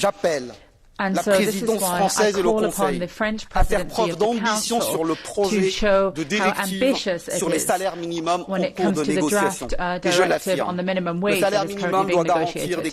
A minimum wage has to ensure decent living standards for all workers. I also call for a joint initiative to ensure a minimum income. Cette guerre nous met après la Covid, après des années de précarisation, devant une urgence sociale encore plus criante. Notre Europe, notre Union doit y répondre en renforçant de manière concrète ses politiques sociales. We have to act in a practical manner to strengthen our social policies. Thank you.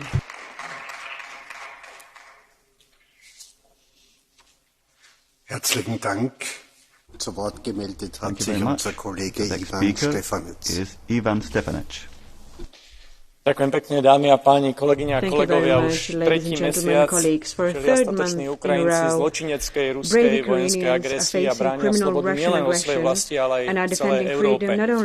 Pred pár týždňami som sa mal možnosť zúčastniť takisto návštevy Kyjeva, Buče, Irpinu na podnet môjho kolegu Andrusa Kubiliusa. Videl som hrôzy vojny priamo na mieste. Napríklad v Buči, kde nie je jediný vojenský objekt, ruskí zločinci útočili od prvého dňa invázie na civilné obyvateľstvo. Videl som masové hroby, videl som detské hračky pred zbombardovanými domami, diery v domoch po ruských raketách.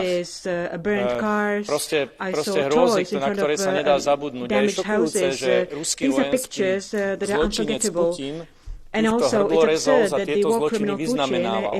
To, čo je pre Rusov hrdinstvo, je pre všetkých normálnych ľudí primitívny zločin. A zločiny sa majú nie vyznamenávať, ale trestať. Preto veľmi vítam rozhodnutie Európskej komisie zahrnúť tieto zločiny z Buče a ich autorov aj do ďalšieho balíka sankcií. Takisto vítam zahrnutie ruských dezinformačných kanálov do tohto balíka sankcií. Roky sme nerobili nič proti ruskej propagande, aj na čase, aby sme boli aktívni. Musíme ísť ale ďalej. Pre ochranu života v Európe potrebujeme sa derusifikovať. Nebojme sa toho, je potrebné sa odstrihnúť od ruských energií, aj keď niektoré krajiny sú veľmi závislé od nich, aj moja krajina Slovensko, a rozumiem tým obavám, ale riešenie je v spoločnom európskom prístupe k vybudovaní energetickej únii, v koordinácii zásobníkov, v spoločných nákupoch. Riešenia existujú, musíme dnes chrániť slobodu, život a dôstojnosť človeka tak, ako kresťanskí demokrati to robili v Európe. O to je to dnes cenejšie. Dnes potrebujeme pomôcť Ukrajincom, ktorí sú nám vzorom v obetavosti, a keď pomôžeme im, pomôžeme aj sebe. Život má väčšiu cenu ako akékoľvek peniaze. Ďakujem pekne. Thank you. Zu Wort gemeldet hat sich Frau Elsi Katainen. Elsi Katainen. Kiitoksia puhemies, hyvä komissaari. Venäjän hyökkäyssota Ukrainaan on Euroopan unionin historian kenties suurin koetinkivi. Yhteisömme on rakennettu luomaan rauhaa, ja nyt sen perustaa uhataan rajuimmalla mahdollisella tavalla sitten toisen maailmansodan. Euroopassa riehuu sota, Venäjä pyrkii jokaisella liikkeellään hajottamaan unionia. Mistä Bulgarian ja Puolan kaasuhanojen sulkeminen on ihan uusin viimeisin osoitus. Vetoan jokaiseen päättäjään Euroopassa katsomaan historian pitkää kaarta ja tekemään lopun Venäjän energian tuonnille. Tästä seuraa taloudellisia haasteita, mutta Euroopan moraalisen kantin pitää kestää nämä seuraukset. Emme voi hyväksyä invaasiota, verilöylyjä ja lastensairaalojen pommituksia. EUn on pystyttävä pysymään yhtenäisenä ja yhtenäisiin päätöksiin. Sodan sosiaaliset ja taloudelliset vaikutukset iskevät jokaiseen eurooppalaiseen. Yli 5 miljoonaa ukrainalaista on menettänyt kotinsa ja EU on autettava heitä. Energian hinnan nousu vaikuttaa myös ruokamarkkinoihin. Ilmastokomissaari Timmermansin arviot siitä, että EU:ssa ei ole eikä tule olemaan ruokakriisiä, ovat käsittämättömiä. Paras lääke kriisin hoitoon on pitää huolta huoltovarmuuden tekijöiden, eli ruoan ja energiantuottajien asemasta. Meidän on vauhditettava ilmastotoimia, mutta järkeistettävä keinoja, joilla EU:ssa tuotetaan maailman puhtainta ruokaa ja päästötöntä energiaa. Näin sosiaaliset ja taloudelliset tappiot ovat lievemmät.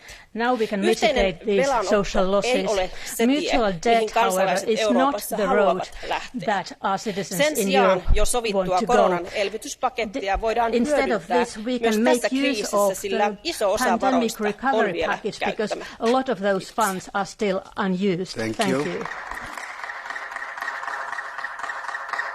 Mr. Jan Olbrycht, the floor is yours.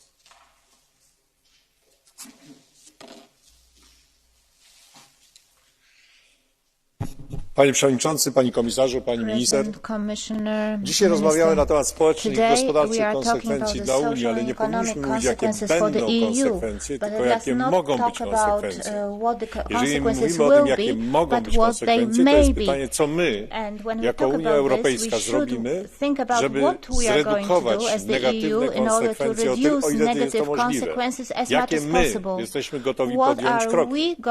Z zadowoleniem witamy kolejny pakiet sankcji, ale przecież musimy się zastanowić, w jaki sposób dalej ma funkcjonować Unia Europejska, w jaki sposób ma być zorganizowana, w jaki sposób ma być kierowana, w jaki sposób ma być finansowana. Ponieważ jestem sprawozdawcą wieloletnich ram finansowych, chciałem zadać publiczne pytanie panu komisarzowi. Czy wieloletnie ramy finansowe, które dzisiaj mamy, są przygotowane, gotowe odpowiedzieć na wyzwania wojny? Czy to jest konstrukcja, która jest przygotowana na tego typu poważne kryzysy? Ja nie mówię tylko tej wojny, tylko każdego poważnego kryzysu. Odpowiedź jest dosyć czytelna. To nie jest dobrze przygotowane, jeżeli chodzi o takie wyzwania. Musimy to zmienić. Parlament Europejski przygotowuje się w tej chwili do jednak wezwania i Komisji Europejskiej i Rady do tego, żeby przystąpić do zmiany wieloletnich ram finansowych. Potrzebujemy innego typu mechanizmów. To nie tylko chodzi o to, że potrzebujemy więcej pieniędzy. Nareszcie musimy przemyśleć pewne mechanizmy budżetowe. Budżet musi być bardziej elastyczny, musi być bardziej przygotowany na wyzwania. Budżet nie może odsyłać pieniędzy niewydanych do państw członkowskich, tylko musi je zostawić w budżecie. Mam nadzieję, że tym razem Rada to zrozumie. A więc musimy podjąć działania, a nie tylko mówić o tym, jakie będą konsekwencje. Thank you very much. Mr. Marek Belka, you are the next one.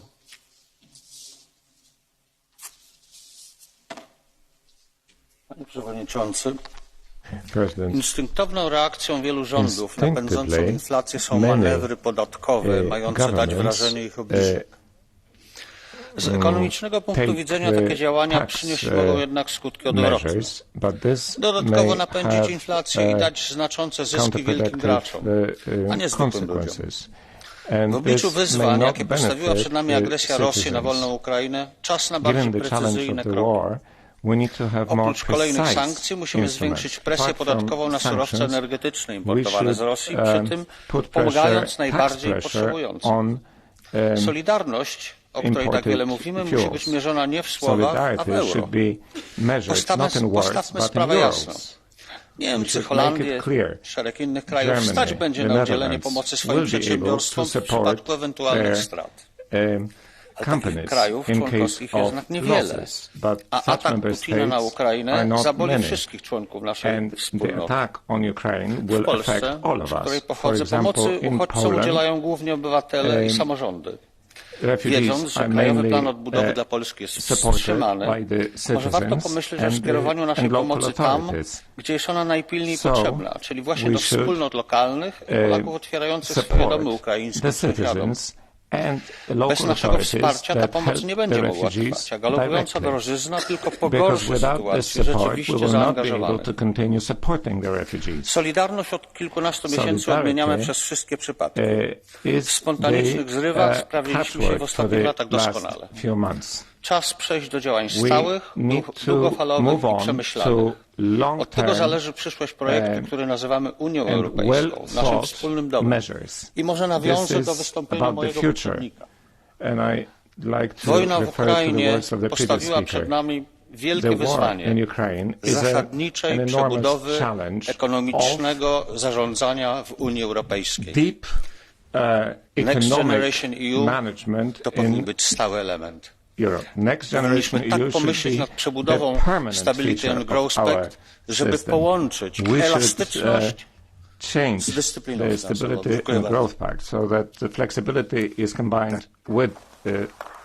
Das Wort hat nun unsere Kollegin Sandra Calnietti. Mr. President, Commissioner, Madam Minister, Ukraina ir un būs piederīga Eiropai. Mums ir jāapzinās, ka kopš Krievijas iebrukuma Ukrainā Eiropa dzīvo kā ar ēnām. Taču atšķirībā no Ukraiņiem mēs esam drošībā. Mūs nenogalina, nav jāslēpjas pagrabos no raķetēm un jābēg no mājām. Tāpēc šķiet nepietienīgi sūdzēties par inflācijas un dzīves dārdzības pieaugumu. Atteikšanās no dažām dzīves vērtībām ir mazākais, ko varam darīt, lai Ukraina uzvarētu karā un Eiropā atgrieztos ekonomiski. Is the least that we can do to help Ukraine to win the war. None of the leading finance institutions in the world are predicting a recession in the European. Even the worst case scenario talks about an inflation rate of about 2%. But if we compare it in the Baltic country, the inflation was 12%, the highest increase in the EU. So that means that the citizens in the least well-off countries are bearing a heavier burden than the richer countries. The longer the war lasts, the more will be demanded of people. And so for that reason, I'm calling on Europe to act quickly to end this war. In order to win this war, Ukraine needs modern heavy weaponry as quickly as possible and also training for Ukrainian soldiers to use these weapons. And at the same time, the EU needs to tighten sanctions against the EU. There needs to be a full embargo on oil, gas and other raw materials to stop the war machinery. And all of these sanctions have to be implemented without leaving any loopholes. According to the estimates by the IMF, Ukraine will need about $5 billion.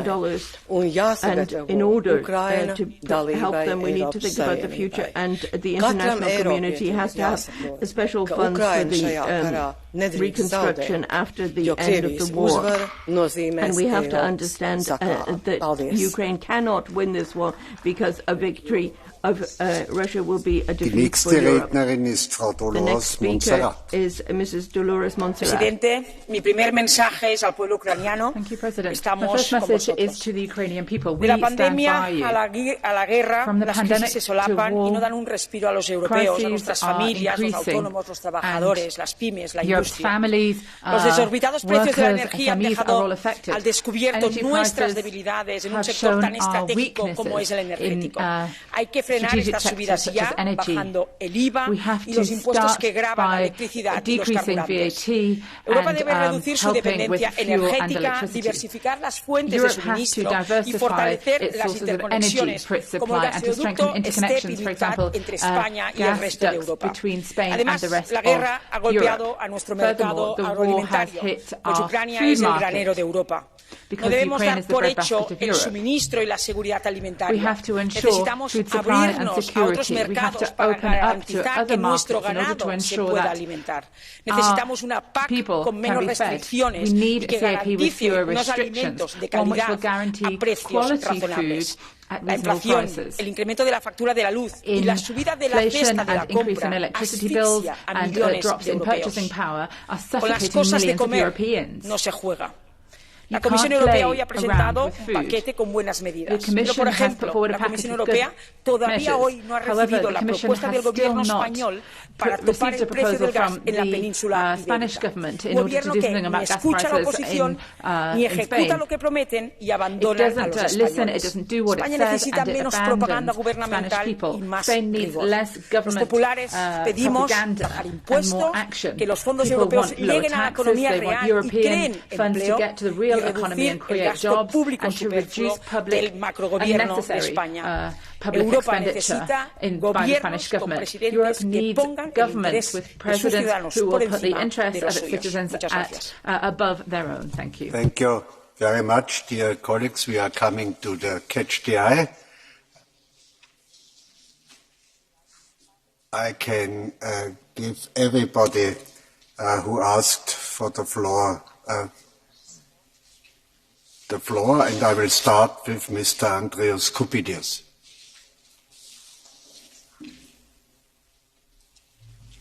Mr. President, dear Commissioner, dear colleagues, I would like first of all to congratulate and to thank Commission President for his statement about sanctions and also about Ukraine reconstruction package. It is our war, and we need to take care first of all about the biggest needs, and this is Ukraine. We shall have problems also, but our economies will not go down by 50%. It is obvious that reconstruction after the war will demand big amount of our money, hundreds of billions or even trillion euros. But it also will open new opportunities both for Ukraine and for the EU itself for modernization. Investment of such scale will create new jobs. We successfully invested a trillion to fight COVID pandemic. Now it's time to invest $1 trillion into the fight against Kremlin fascism pandemic, for arms deliveries, for reconstruction, for mitigation of war consequences on our side. We know how to do it, and let's create a special fund for reconstruction of Ukraine till the end of June, when decisions on candidate status will be made. Ukraine's victory is the only way for all of us to live with peace on the European continent. There is no way for a cheap peace. Thanks a lot. Danke. Madame Marques, Margarida. Mrs. Margarida Marques. Muito obrigada, Presidente, Presidente, Vice-Presidente, Ministra. Na resposta europeia à crise Covid, os europeus sentiram que a União Europeia os protegia e lhes abria perspectivas.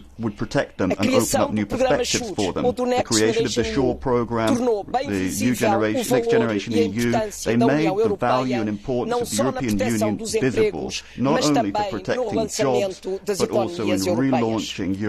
É esta decisão que os europeus esperam agora da União Europeia para responder aos impactos sociais e económicos da guerra e das sanções nas suas vidas, nos custos da energia, dos bens alimentares, no aprofundamento de uma autonomia estratégica, que crie os instrumentos necessários.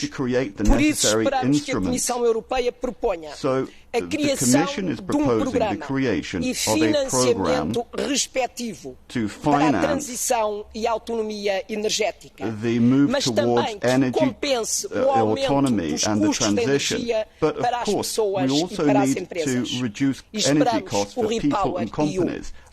Esperamos também a criação do Next Generation EU 2.0, que assegure o investimento que começa a ter um caráter permanente. Finalmente, as novas prioridades não podem secundarizar os objetivos europeus na transição climática e na transição digital. Muito obrigada.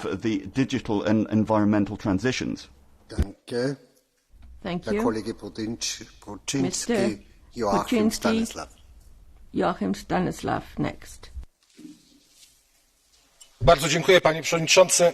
Skutkiem społecznym i politycznym agresji Rosji na Ukrainę powinno być w pierwszej kolejności opadnięcie łusek z oczu tych polityków w Niemczech, Francji, Holandii czy Belgii, którzy uważali, że poprzez interesy z Putinem i napędzaniem rosyjskiej machiny wojennej miliardami euro z rosyjskiego satrapy uda się stworzyć miłującego pokój demokratę.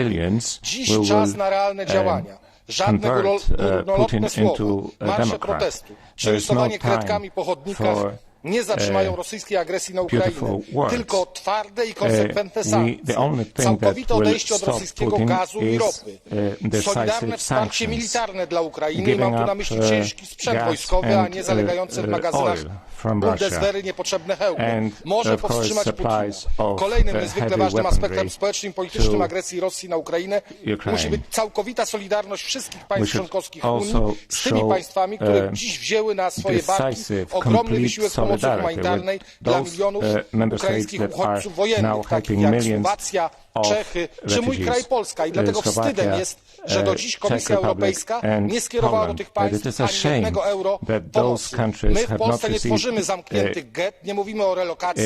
Miliony Polaków przyjmują Ukraińców pod swój dach. Wykazujemy absolutną solidarność i oczekujemy, tak samo jak inne państwa Europy Środkowo-Wschodniej, takiej solidarności ze strony Komisji Europejskiej. Dziękuję uprzejmie. Thank you, Mr. Mick Wallace.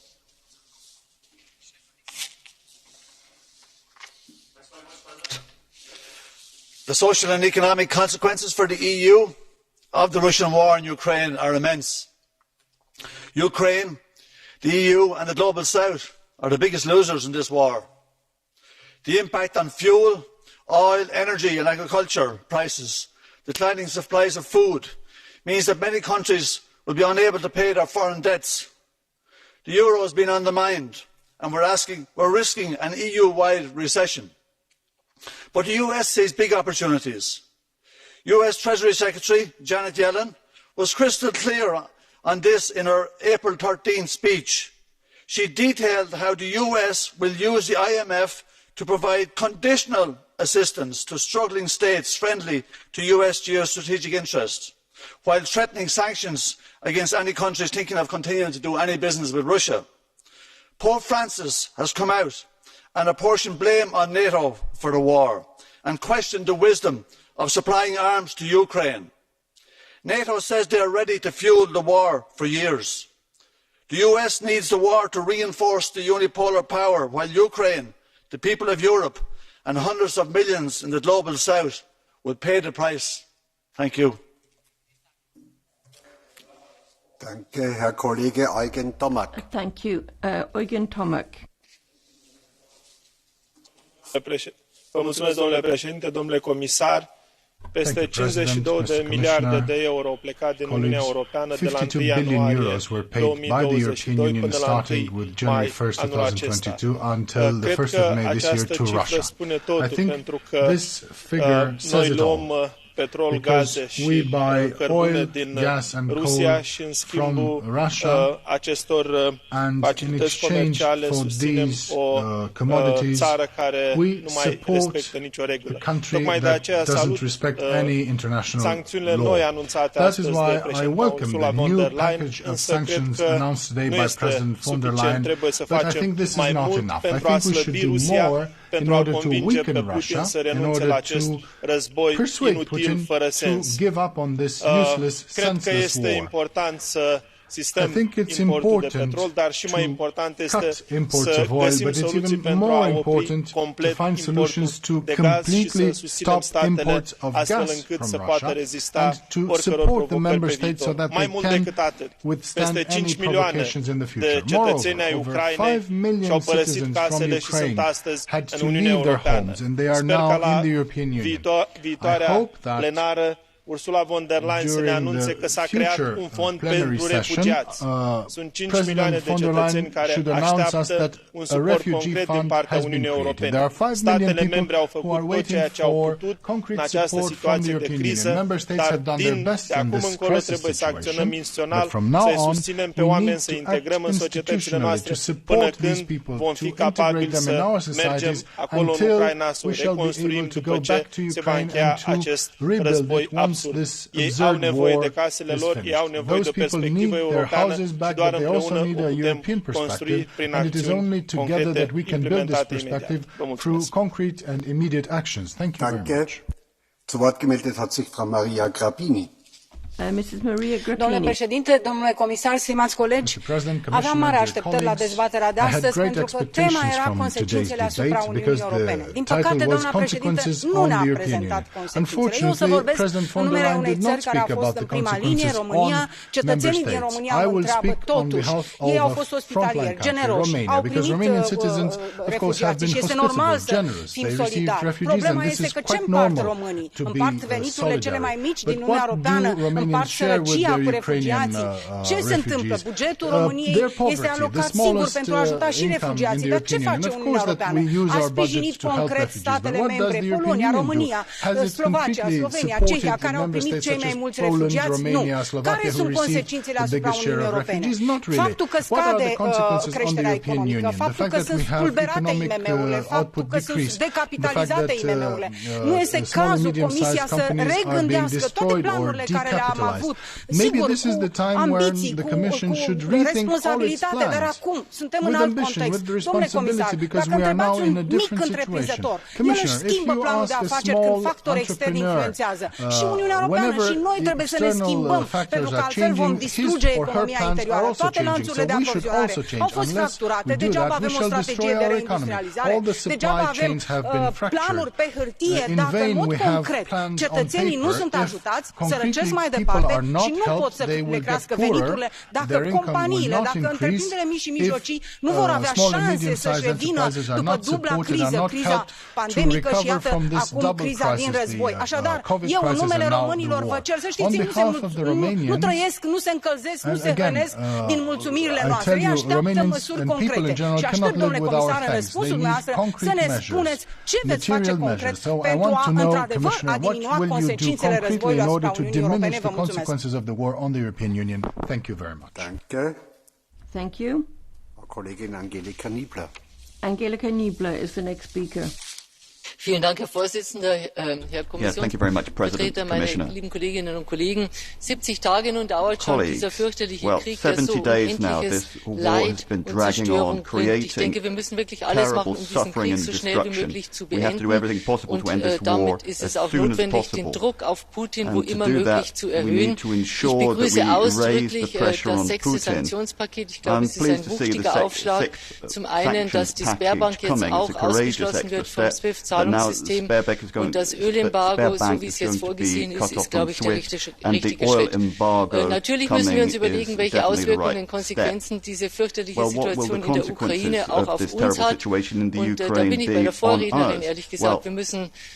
Jeder ist betroffen. Wir haben Preisexplosionen ohne Ende. Die Energiepreise steigen. Wir haben eine riesen galoppierende Inflation. Und wir müssen auch auf europäischer Ebene, finde ich, noch weit mehr machen und reagieren. Das Leben unserer Bürgerinnen und Bürger in der ganzen Europäischen Union muss bezahlbar bleiben. Ich denke, Mitgliedstaaten haben da eine große Verantwortung, haben auch schon viel unternommen, Mehrwertsteuer runter, Abgaben runter, Zuschüsse geben, wo es notwendig ist. Ich glaube, das ist in dieser Krisensituation wirklich erforderlich. Ich denke, wir müssen auch noch mal überlegen, wo wir Mittel umstrukturieren können, um eben vor Ort zu unterstützen und zu helfen. Und liebe Kolleginnen und Kollegen, auch der Europäischen Zentralbank hat eine wichtige Aufgabe zu. Also Preisstabilität ist die Aufgabe der EZB und sie muss ihrer Verantwortung wirklich jetzt mal gerecht werden und auch an der Zinsschraube drehen, wie das die FED auch in den USA gemacht hat. Wir müssen unsere Unternehmen, unsere Betriebe, vor allem unseren gesunden Mittelstand entlasten, wo wir ihn nur entlasten können. Wir müssen sicherstellen, dass Versorgungssicherheit garantiert wird, ist angesprochen worden, mit Blick auf die Stabilisierung unserer Energieversorgung, Rohstoffe, Lebensmittel, da ist ja schon einiges passiert, dass Brachflächen jetzt auch bewirtschaftet werden können. Und ich glaube, das ist genau der richtige Weg und in dem Sinne müssen wir weitermachen. Also bitte Kommission auch den Blick auf unsere Situation vor Ort hier in der Europäischen Union lenken. Danke. Herr Kollege Kostas Papadakis. Kostas Papadakis, the next speaker.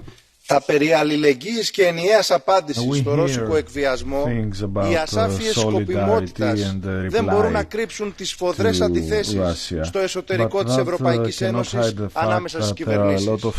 Όλα τα σενάρια υπαγορεύονται από την ευρωενωσιακή στρατηγική της απελευθέρωσης της ενέργειας, της πράσινης μετάβασης, της απολιγνητοποίησης, του χρηματιστήριου των ρήπων που είχαν εκτινάξει τις τιμές και την ενεργειακή φτώχεια μήνες πρώτου πολέμου και υπηρέτησαν όλες οι κυβερνήσεις και στην Ελλάδα.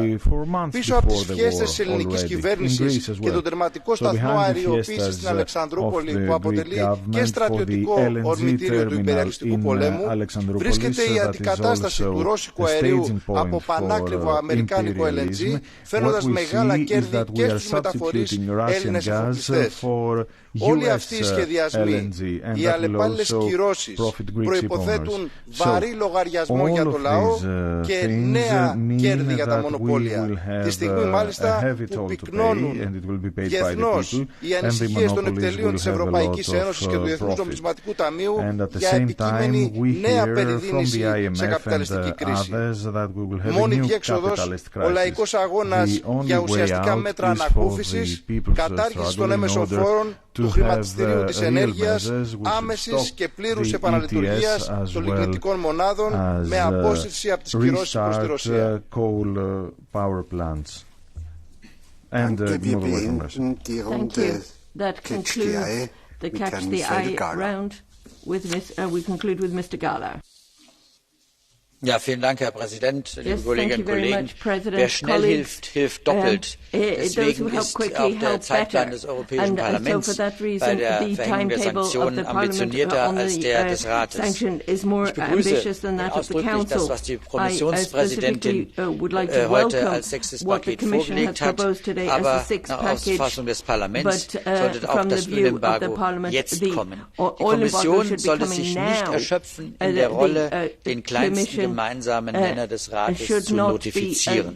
Gemeinsam könnten Kommission und Europäisches Parlament den Rat zu einem ambitionierteren Zeitplan treiben. Wenn wir dem menschenverachtenden faschistischen Regime in Moskau schneller den Geldhahn abdrehen, dann erhöht sich auch die Wahrscheinlichkeit, den Krieg schneller zu beenden. Die Mehrkosten für das Öl, das auf dem Weltmarkt vorhanden ist, sollten wir gemeinsam tragen. Dauert der Krieg länger, haben wir die höheren Kosten bei den Waffenlieferungen, bei der Versorgung der Flüchtlinge, bei den Kosten des Wiederaufbaus und bei einer stärkeren Rezession als Kriegsfolge. Und das sollten wir auch mit einrechnen in die Gesamtüberlegung. Ich finde, die Kommission sollte auch gemeinsam mit der Präsidentschaft sehr kreativ allen Mitgliedstaaten dabei behilflich sein, jetzt auch eine Verkürzung der Frist bis zum Ölembargo aufzuzeigen. Es gibt auf dem Weltmarkt, wie gesagt, genug, aber vielleicht ist nicht jedes Mitgliedsland in der Lage, sich dieser Dinge dann auch zu bemächtigen. Und deswegen hoffe ich, dass man den Zeitplan auf jeden Fall verkürzen kann.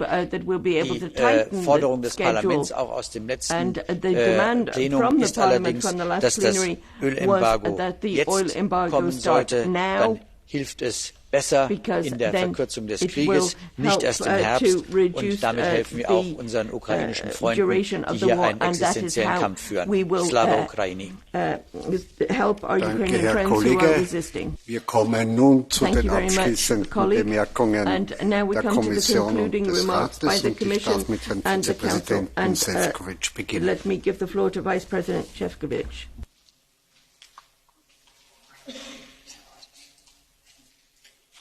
Thank you very much, Mr. President, Madam la Ministra, honourable members of the European Parliament. Many of you clearly stated that those with the broadest shoulders should carry the biggest load. I think that was a quote from Madam Jongerius, but I very much felt the same attitude from most of the honourable members who intervened this morning. And I think that I'm totally in agreement with Madam de Lange, who said that thanks to support of this House, EU is indeed leading force in helping Ukraine to defend itself and in making sure that Russia pays exorbitant political and economic price for this atrocious war.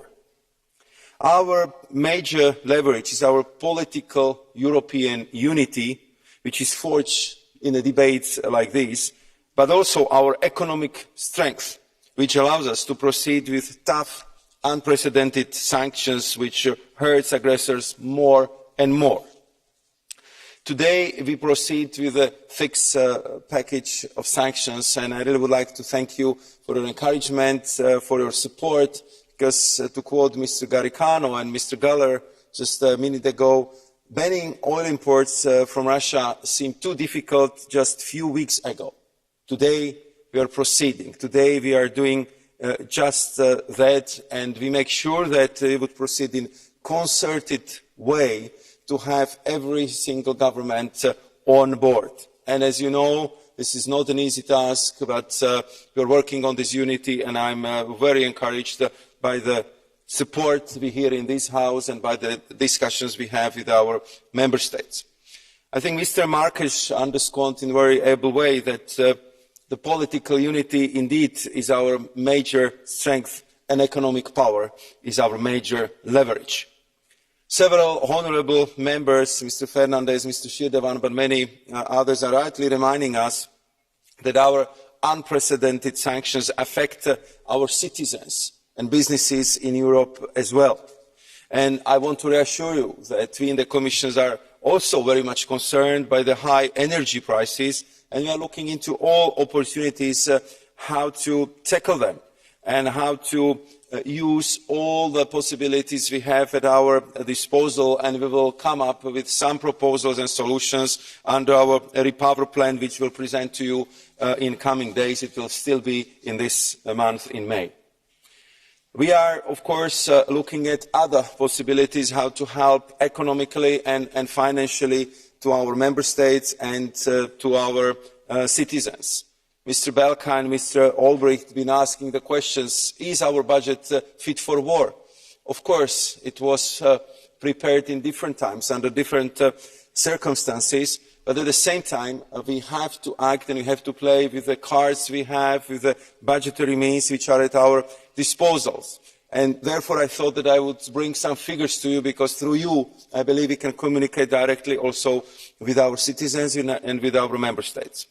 So far, we have 22 out of 27 recovery plans in place, and we have disbursed already 70 billion euros to our member states. We hope that in coming days and weeks we will reach the mark of 100 billion euros, which will be dispensed under our recovery plans. And as I'm sure you know, and Mr. Olbrycht is a rapporteur, he knows these figures by heart, almost 180 billion, 177 billion euros precisely is geared towards climate goals, which of course today are a purpose for making sure that we would lower our dependence on Russia, we would increase the portion of renewables energy in our systems, and in that way subsequently lower the prices. Having mentioned all these figures, I also would like to underline that 220 billion euros of loans are still available. There is still this huge envelope which we want to use, and we are exploring all the possibilities with the member states how to do that. And this goes into the direction of what Madam Niebler said, that we have to repurpose, redirect the means we have currently available. On top of this, as Madam Katainen was highlighting, we also identified 17 billion euros of post-pandemic cohesion funds which are still not used, and we proceeded very quickly just to avoid the situation that this money, which are so badly needed, would be returned back to the member states, and we introduced the utmost flexibility on urgent needs to support exactly what Madam Garcia Perez but many others have been asking, how we can support the member states with the highest number of refugees like Poland, Czech Republic, Slovakia, Austria and many others, with housing, with education, with healthcare and childcare. Just from the top of my head, but we'll be of course very happy to provide you with the more precise figures. I think Poland got more than 288 million from the 17 billion package. I mean, there was quite significant sum coming to Slovakia, I'm sure to Romania, but I understand that what we need here is a little bit more clarity and transparency, and therefore we are going to prepare the table where we will see what is the overall fund, what are the disburse money for each member state and what is still available, so we can all work with concrete figures to make it more user-friendly. Thanks to Elisa Ferreira, my colleague, we established one-stop shop and special task force which can give the advice to the member states how they can repurpose and reuse the money, and I hope that this would make it much more faster and easier to use for our member states. And I just want to pass this message also through you, so the member states are aware and are, I would say, ready to check what is available from the budgetary means we have. Of course, I totally agree with all of you that if it comes to the overall, let's hope as soon as possible, post-war recovery for Ukraine, I'm absolutely sure that Europe will be leading force and will lead the effort here as well. But it's also very clear that the needs would be enormous. We are talking about hundreds of billions of euros, and therefore we are already now approaching G7 member states, IMF, World Bank, different international financial institutions, because it will have to be indeed a collective effort. But I agree with all of you who underscored in this debate that there is no price tag if it comes to freedom, if it comes to liberty, if it comes to democracy, and I'm absolutely sure that Ukrainian people, first and foremost, but also Europe, will rise to the challenge to rebuild free, democratic and prosperous Ukraine. Thank you very much, Mr. President. Thank you very much, honourable members. Thank you. Danke, Herr Vizepräsident. Thank you very much, Vice President. And now for the Council Presidency, I'd like to give the floor to Brigitte Klinkert. Merci, Monsieur le Président. Thank you very much, President, Vice President of the Commission, ladies and gentlemen. Merci pour ce débat thank you for the debate. I think it was an important and rich debate on Schengen. To respond to Mrs. Garcia Perez, I just want to reassure her that the French presidency will undertake every effort to contribute to the Nous saluons running of the zone without controls at the border. We welcome the efforts by Romania and Bulgaria in the support being provided to Ukrainian refugees on minimum salaries in response to Mrs. Saturi. I can reassure you that the French presidency would like to reach an agreement with the Parliament, and there will be a trialogue this week. Ladies and gentlemen, the European reaction to the humanitarian crisis caused by the war and also the scope and of the measures implemented shows that our union is more united than ever. All member states, without exception, have demonstrated great solidarity with the millions of people who have been fleeing the conflict by participating actively at many levels to this collective effort. Of course, there is still a great deal to be done to avoid negative impact on our economy, our labour markets and our society, and also to consolidate inclusive and sustainable growth. No one should feel they are being left behind in Europe. And I would like to highlight our determination, our joint commitment as institutions to support the most vulnerable and the most affected by the consequences of this war. The Council, together with the Parliament and the Commission, is ready to make its contribution to face these major challenges, and I thank you once again for the debate, and I thank you very much for listening. Merci, Madame. Die Aussprache ist damit geschlossen. Die Abstimmung findet während der nächsten Tagung statt. Die Sitzung ist für wenige Minuten jetzt unterbrochen. Sie wird um 11 Uhr wieder aufgenommen. There will be a brief suspension. Session will be resumed at 11 o'clock.